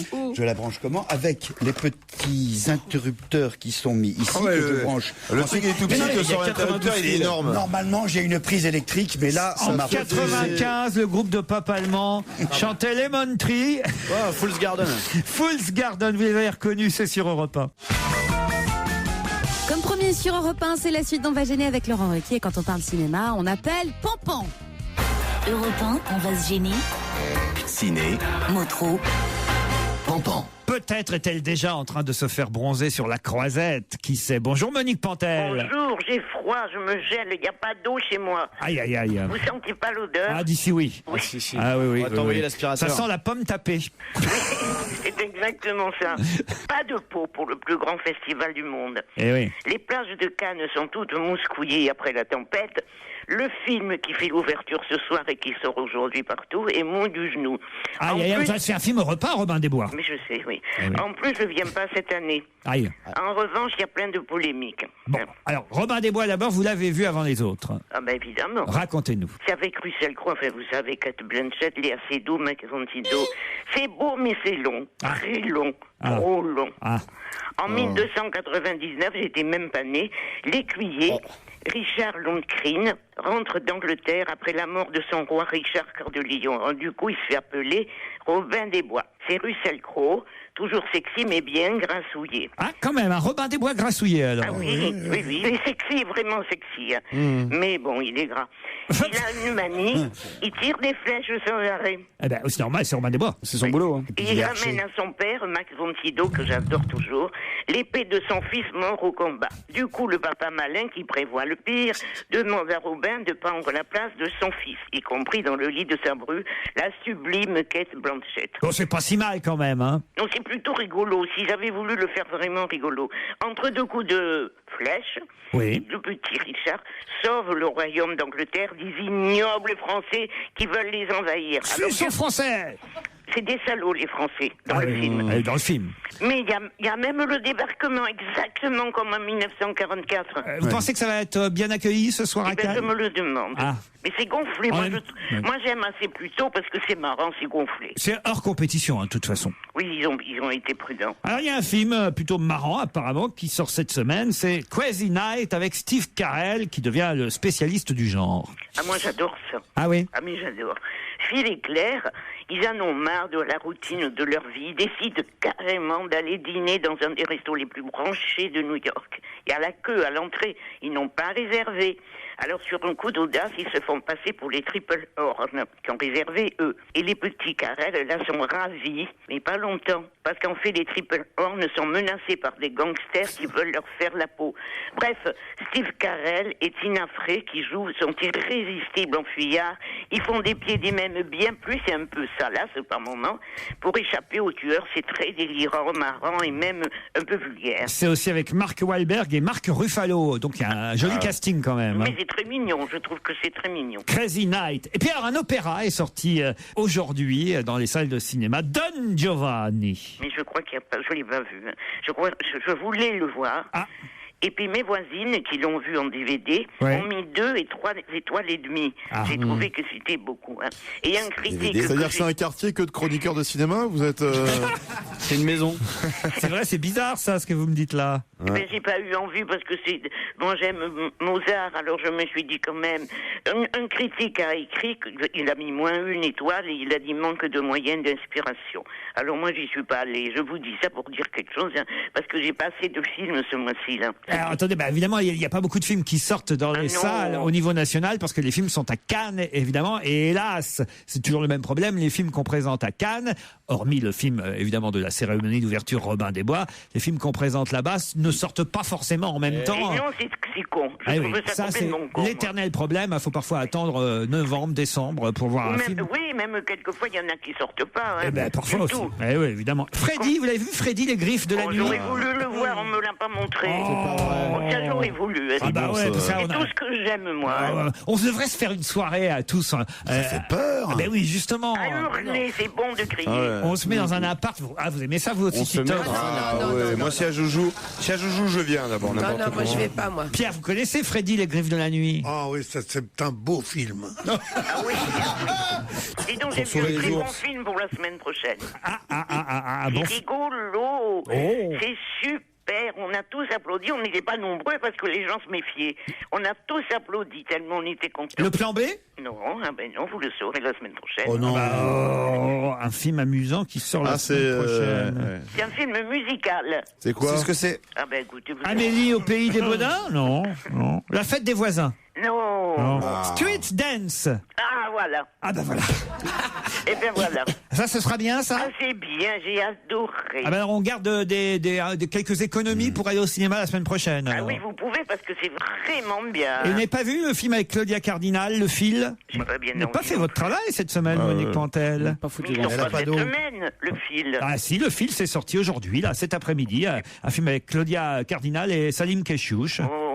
J'ai pas bien fait mon boulot. Et Les Aventures de Don Quichotte, un film d'animation. Et L'Enfance du Mal, un film d'Olivier Kousmak. Ah, ça, on me l'a pas montré, hein, j'ai demandé. C'est ça. Et Monique au chômage, tu connais Monique à la retraite depuis très longtemps. Ah non, Monique, on vous ferait pas ça, alors là. C'est trop important d'avoir chaque semaine votre avis. Et on a quand même retenu pour ce mercredi, d'habitude c'est le vendredi, mais là c'est un long pont, évidemment, et c'est peut-être l'occasion, vu qu'on nous annonce un temps pluvieux, d'aller dans les salles. Allez donc voir Robin des Bois, si vous aimez les films, j'allais dire de cap et d'épée, de flèche et de cap, on va dire. Et Crazy Night, pour s'amuser, on s'amuse vraiment avec Crazy Night? Oh oui, alors, c'est vraiment. Hein. C'est un peu cochon, c'est bien. Bon. Alors on vous embrasse, Monique. Dites-moi, je pars pour l'ascension. Ah oui? Je vais faire l'ascension de la colline, c'est ma sœur Janine. Ah, très bien. Voilà. C'est un court-métrage, un long-métrage, c'est quoi? Oh, ça va être un long-métrage, quand même, oui. Quelle colline vous escaladez avec Janine? Eh bien, c'est sa colline à elle est en bas d'une grande colline. Ah oui? La colline de Janine. Et voilà. Bon, là, vous embrasserez Janine pour nous. C'était important de le signaler, j'imagine, Monique. Oui, parce qu'elle va écouter, elle écoute. Alors donc, vous voyez. C'est pour la prévenir que vous arrivez. On embrasse Janine, c'est votre cousine, elle est plus âgée, plus jeune? Elle a 4 ans de plus. Monique, Bonne fête. Oui, on vous laisse parce qu'on a notre invité mystère, invité d'honneur qui vient d'arriver dans la loge. Vous C'est savez... quelqu'un qui m'aime, je suis sûr. Ah, il y a des chances, hein. J'en dis pas plus. Je sais pas qui c'est, mais vous avez des invités qui m'aiment. Eh ben, bien sûr, et nous aussi. Et on vous retrouvera la semaine prochaine. Et dans quelques instants, après les titres, il s'agit pour tous de deviner qui est notre invité d'honneur. Suspense, à tout de suite, Laurent. Europe 1, on va se gêner. Mais qui se cache aujourd'hui dans la loge d'honneur? Bonjour invité. Bonjour. La voix est parfaitement déformée, vous nous entendez bien et mes camarades vont vous poser quelques questions auxquelles, attention, hein, vous ne répondrez que par oui ou par non. Non, dites surtout pas trop, c'est parti. Vous êtes un humain? J'essaye. Est-ce que vous êtes une Française de souche? Est-ce que déjà vous êtes une femme? Ouais. Vous êtes un homme, donc. Oui. J'essaye. Un vrai.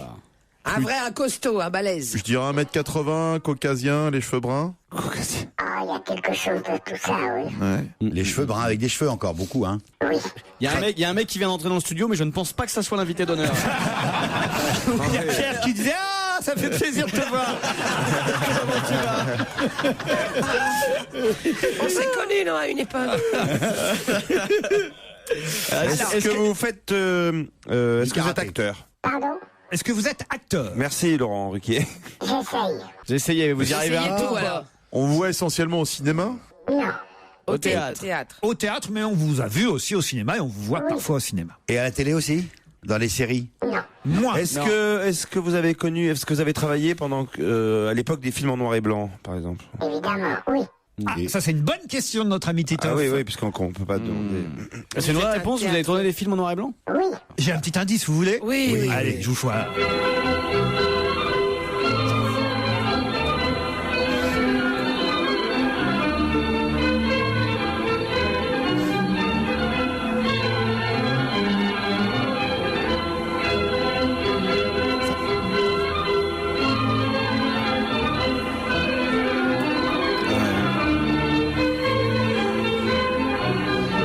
Je sens que ça aide beaucoup Fabrice Eboué, hein, Fabrice? Petite question pour être sûr.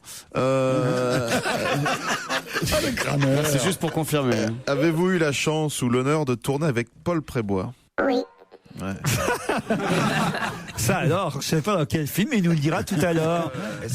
À qui pensez-vous, Fabrice Non, Eboué? je veux pas tout de suite. Non, faut faire durer le jeu. Donc Est-ce que vous avez tourné avec Galabru? Oui. Oui. On peut dire que vous avez tourné quasiment avec tous les comédiens. Hein. Oui, donc vous avez fait du cinéma quand même, alors. Oui.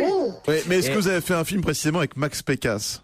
Non. Ah bon. Et Dorcel? Non. Mais vous êtes dans le genre un second rôle génial qu'on voit partout? Non. Vous avez eu des premiers rôles Notre aussi. invité a été parfois premier rôle, parfois deuxième d'accord. rôle, mais parfois premier rôle. Est-ce qu'au théâtre, vous avez fait des one-man shows? Vous avez fait partie de la troupe du Splendide? Hélas, non. Hélas, non. Et au one man théâtre, c'était plutôt du boulevard? Je peux répondre à votre place, non. Plutôt pas du boulevard, même s'il y en a peut-être eu, mais enfin, c'est pas pour ça qu'on vous connaît, vous êtes d'accord? Oui. Des films comiques? Vous avez fait des films comiques? Vous avez joué dans Camping? Non. Pierre Bénichou. Vous êtes plutôt un acteur connu pour sa légèreté, pour son abattage ou pour sa profondeur? Je me flatte. On dirait qu'il parle d'une valise, tu sais. Est-ce que vous êtes Patrick Delcé? Pas mal. Alors attendez, là, vous répondez quoi? Plutôt profondeur? Qu'est-ce qu'on dit? Oui, vous avez des roulettes, vous êtes... Il faut répondre n'importe quoi, on vous en tiendra pas rigueur, hein, vraiment là. Oui, oui. Qu'est-ce que vous répondez à Pierre Bénichou? Salut. Bonjour. Ça va? Ah, vous vous connaissez personnellement avec Pierre? Oui. Oui. On n'en dit pas plus, on se retrouve après la pub. 18h08 sur Europe 1, c'est l'heure de retourner du côté de la loge d'honneur où l'invité mystère est toujours là mais n'a pas encore été trouvé par les complices de Laurent qui cherche. Ça devrait pas tarder quand même. Europe 1, on va se gêner. Un invité caché dans une loge. C'est le moment de la loge d'honneur. Qui est donc notre invité aujourd'hui qui en plus connaît Pierre Bénichou? oui, Et ça, à chaque fois, en plus, ça le met en rage, Pierre. Parce que... Qui a fait du noir et blanc? Alors, Et normalement, à un moment, Pierre va dire on était ensemble samedi soir chez moi ou un truc comme ça, si tu veux. C'est là, il va dire. Est-ce que vous aimez beaucoup les animaux? attendez, je vais peut-être faire un petit résumé quand même. Pierre, pour ceux qui nous rejoindraient, notre invité est comédien, acteur, même si c'est pas forcément sa seule activité. plutôt au théâtre, mais aussi une grande filmographie déjà, des premiers, des deuxièmes rôles, plutôt pas des comédies, mais ça lui est arrivé aussi. Voilà peut-être pourquoi il a croisé une fois Paul Prébois, mais ça n'a pas pour autant mis sur une bonne piste notre ami Fabrice Eboué, qui fait semblant de savoir la réponse depuis tout à l'heure et qui n'en sait strictement rien. Pierre, c'est à vous. Est-ce que vous avez un animal préféré? Oui. Est-ce que cet animal serait plutôt un cheval? Non. À qui pensiez-vous, Pierre? Pensez à Jean Rochefort. À Jean Rochefort. C'est pas bête, mais c'est pas ça. Ah, c'est pas bête, ça, merci de me le préciser. Est-ce que vous faites autre chose à part du cinéma, du théâtre? Genre vous êtes chanteur? Non. Non. Vous écrivez des bouquins? Oui. Et des bouquins spécialisés dans genre le jardinage? Ouais. C'était Bonaldi. Non. C'est des romans? Non plus. Vous avez publié, mais on peut dire que vous soyez connu non plus pour vos livres. Et plusieurs livres de poche. Plusieurs livres tout de même. Un deuxième indice. Vous avez fini premier du classement des chiens préférés des Français. C'est Mabrouk. Non. Est-ce que lors de vos films, vous aviez une cicatrice? Oui. De vos premiers films? Oui. Ah, moi, j'ai trouvé. Oui, c'est ça. D'accord. Oui, je sais. Est-ce que quand vous montez des pièces de théâtre, par exemple, vraiment, c'est dans des toutes petites salles, Oui. avec juste, mettons, une cinquantaine de personnes qui peuvent assister au spectacle? Non. C'est tout ça. Voilà. Est-ce que vous avez fait des réunions dans des dans très très grands endroits? Des spectacles interactifs. Oui. Est-ce que vous avez une réplique déjà qui est célèbre pour moi et qui est « Je reviens spécial des États pour te voir ». Non, je sais pas. Vous disiez ça à Roger Hanin? Non. Bon, alors, donc vous n'êtes pas Robert Hossein? Si. Bah, si. Ah bah oui. Ah oui, on l'a trouvé. Oui, on bien l'avait sûr. trouvé. Pierre, vous avez trouvé? C'est pas Robert possible. Hossein? C'est Robert Hossein qui va nous rejoindre. Robert Hossein qui rentre dans le studio. Alors, je dois expliquer qu'évidemment, derrière la vitre seront fusillés et le réalisateur de cette émission, François Renucci, et le technicien Nicolas, car ils ont inversé le cinquième indice avec le deuxième indice. Alors, évidemment, la musique du professionnel est arrivée un peu vite, on va dire.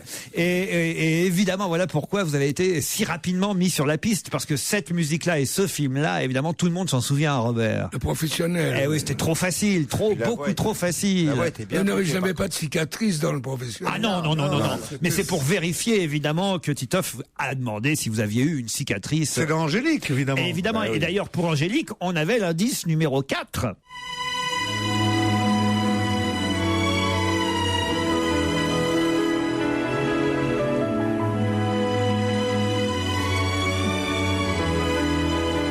Ça vous aurait aidé aussi. Hein, bah oui, puis alors, comme on m'appelle souvent Michel Mercier, donc...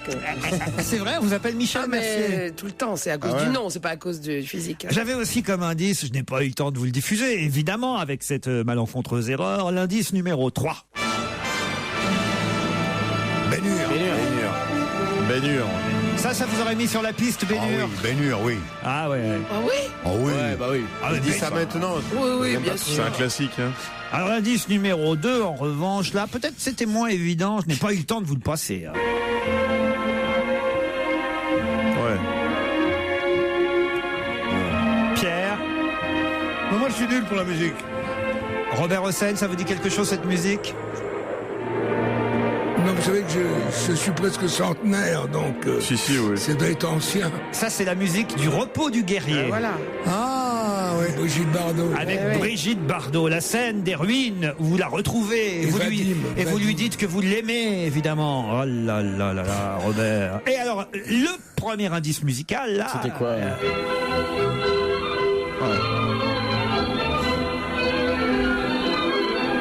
Est-ce que ça vous dit quelque chose, Robert Hossein? La musique est sublime, mais je ne me rappelle plus. C'est l'ancien hymne iranien. Et alors? Pourquoi, à votre avis?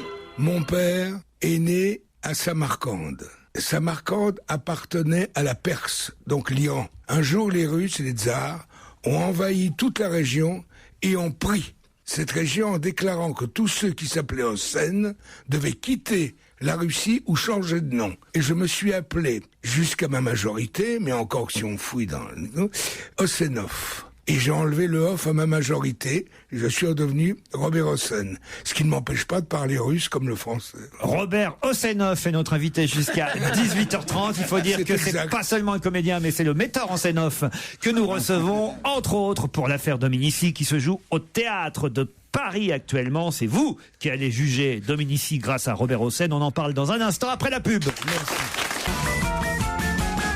Et c'est la suite d'On va gêner sur Europe 1. C'est jusqu'à 18h30 avec Laurent Ruquier et son équipe. L'invité d'honneur a été trouvé. Il s'agit du metteur en scène Robert Hossein qui vient nous présenter évidemment son dernier spectacle. Après l'affaire Seznec, c'est l'affaire Dominici qui est maintenant jugée au théâtre de Paris. Un procès impitoyable écrit par Marc Fayet, réalisé, présenté, ça veut dire que vous êtes sur scène pour présenter le procès, Robert. Joué, ce Gaston Dominici, par Pierre Santini, excellent comédien, avec les avocats Yannick Debain, Gérard Boucaron, l'avocat général Serge Maillat, le président Pierre Dourlins. Je ne vais pas citer tous les témoins, ils sont très nombreux, mais voilà, en gros... Il y en a certains qui étaient dans Seznec, et d'autres pas du tout, évidemment, parce que ça n'a rien à voir, mais on avait décidé de faire ces 2 procès dès le début, c'est-à-dire Seznec, qui a été capté, et puis Dominici aujourd'hui. Il a toujours été acquitté tous les soirs, Seznec, au Théâtre de Paris? Il a été acquitté tous les... Mais lorsqu'on l'a fait, la captation, il y a eu quand même presque 3 millions de téléspectateurs, et 55 000, ça a été à 92% acquitté. Alors justement, ce que je trouve innocent, je trouve courageux dans le choix de Dominici, c'est que les deux procès, enfin je me souviens de 2 en tout cas que vous aviez fait, c'était Seznec, dont tout le monde sait que c'est une erreur, enfin la plupart des gens savent que c'est une erreur judiciaire. Marie-Antoinette, on sait bien que personne n'est pour qu'elle fût guillotinée, parce que c'était une pauvre bonne femme, ou une grande reine, je ne sais pas, mais que la guillotine était insupportable. Tandis que pour Dominici, d'abord, il n'a pas subi la peine capitale, il n'a pas été... Et en plus de ça, personne ne peut dire aujourd'hui que Dominici était innocent. Donc c'est courageux d'avoir laissé au public cette chose-là. Alors dites-nous, le suspense c'est plus fort. Il a été une fois gracié par Coty, président, et ensuite par De Gaulle. Oui. Alors, faut peut-être rappeler. Et libéré par De Gaulle. Libéré par De Gaulle, ouais. Pardon, Pierre Bénichou et Robert Hossein, mais pour les plus jeunes qui nous écoutent, quand même, peut-être rappeler les faits. Il s'agit de campeurs britanniques, c'est ça? Non, il s'agit d'un grand savant britannique qui, avec sa femme, allait en vacances dans la région et leur petite fille a demandé, comme il faisait un temps sublime et une nuit sublime, de camper là avec leur car et tout ça, leur 4x4. Et ils se sont installés exactement dans la propriété qui était immense, justement, des Dominici, pour y passer la nuit. Et ensuite, on les a retrouvés assassinés, tous les 3, y compris la petite. Et on prévient le public en disant, en votre âme, on vous consulte l'opinion publique, car dans le monde où nous vivons aujourd'hui, hallucinant, on devrait consulter le public, mais sans arrêt, eh bien, on a consulté, ils vont voter, on ramène les urnes, on les pèse devant eux, innocents, coupables, et à la fin, on prévient donc l'accusé, on lui annonce l'opinion du public et on dit comment les choses se sont déroulées. Alors attendez, comment ça se passe là, depuis une semaine? Ça se joue depuis le 4 mai alors. Il a été quand même condamné à mort. Hein. Oui, mais là, au Théâtre de Paris, comment ça se passe depuis une semaine? Oh, mais ça, on vient de commencer. Oui, mais il est condamné à quitter tous les soirs, comment ça se passe? Je ne sais pas, je crois que très honnêtement, je n'ai rien envie de dire parce que je préfère que les gens puissent s'exprimer, sinon je sens que je vais les influencer. Ah non, non, rien que pour nous tout bas. Ah non, mais pour vous tout bas, tout à l'heure on ira boire un coup. Et je vous dirai. Non, parce qu'on m'a demandé de ne absolument pas, par mon opinion, et en général d'influencer par les résultats. Et voilà, donc on compte tous les soirs les innocents et les coupables. 60 représentations exceptionnelles au Théâtre de Paris à partir du 4 mai, donc ça se joue depuis une semaine maintenant. Il ne veut pas nous dire, Robert Hossein, si Gaston Dominici est acquitté, innocenté ou condamné et jugé coupable depuis une semaine. Allez-y, vous verrez bien. En gros, c'est ça. C'est un procès, d'ailleurs, impitoyable. Fabrice? Moi, je voudrais pas juger parce que je trouve ça un peu morbide. Est-ce qu'on peut tuer le comédien s'il est coupable Pierre Santini, je vais y aller moi-même. Pierre Santini et Gaston Dominici actuellement au Théâtre de Paris dans une mise en scène signée Robert Hossein. On en reparle après la pub. Profitez bien des dernières minutes d'On va gêner avec aujourd'hui Jérémy Michalak, Titoff, Fabrice Eboué, Jérôme Bonaldi, Michel Bernier, Pierre Bénichou et l'invité d'honneur est à côté de vous, Laurent Ruquier. Il s'agit aujourd'hui de Robert Hossein. L'affaire Dominici au théâtre de Paris avec la compagnie Robert Hossein dans le rôle titre de Gaston Dominici. Pierre Santini, c'est Jean Gabin qui l'avait joué au cinéma. Oui, vous avez raison, mais je vous donne ma parole. Alors vraiment, c'est la seule chose que je revendique et assume. Je n'ai jamais vu de ma vie, je vous raconte pas l'histoire, c'est Dominici, et physiquement, et le visage, la manière d'être, de parler, que c'est absolument ahurissant, car son petit-fils, un des petits-fils, est venu voir le spectacle. Un petit-fils Dominici. Bah, il fallait tout de même l'autorisation des héritiers de la famille. Eh oui. Eh bien, qu'ils ont donné à l'auteur.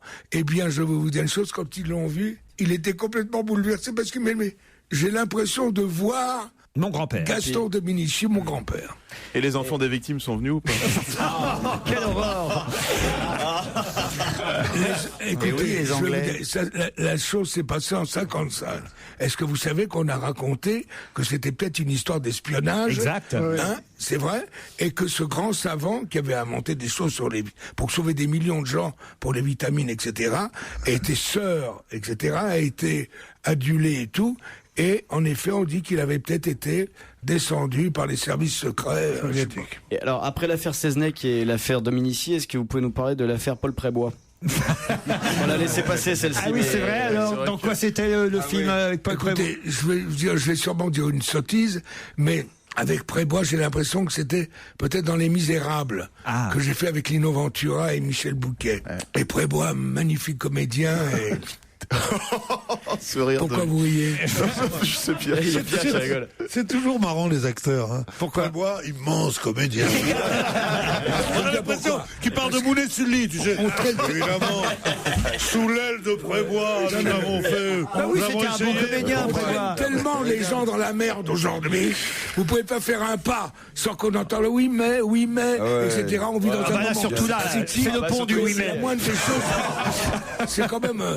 Vous savez ce que je dis souvent? Le génie, cher maître, c'est 18 heures de travail par jour. Mais le talent, c'est d'en trouver aux autres. En tout cas, grâce à vous, Robert, Pierre a enfin trouvé le nom d'un invité mystère, car jamais il ne trouve... Si, j'avais trouvé aussi qui d'autre? Nicole Croisy. Pascal Obispo. Nicole Croisy, j'en ai trouvé plein. Ah ouais, alors ça va. Mais ça veut pas dire que M. Hossein, c'est pas mieux, hein, mais les autres, j'ai trouvé aussi. Alors, on n'a pas... Paul Prébois, j'étais pas arrivé, il y a que toi qui l'avais trouvé.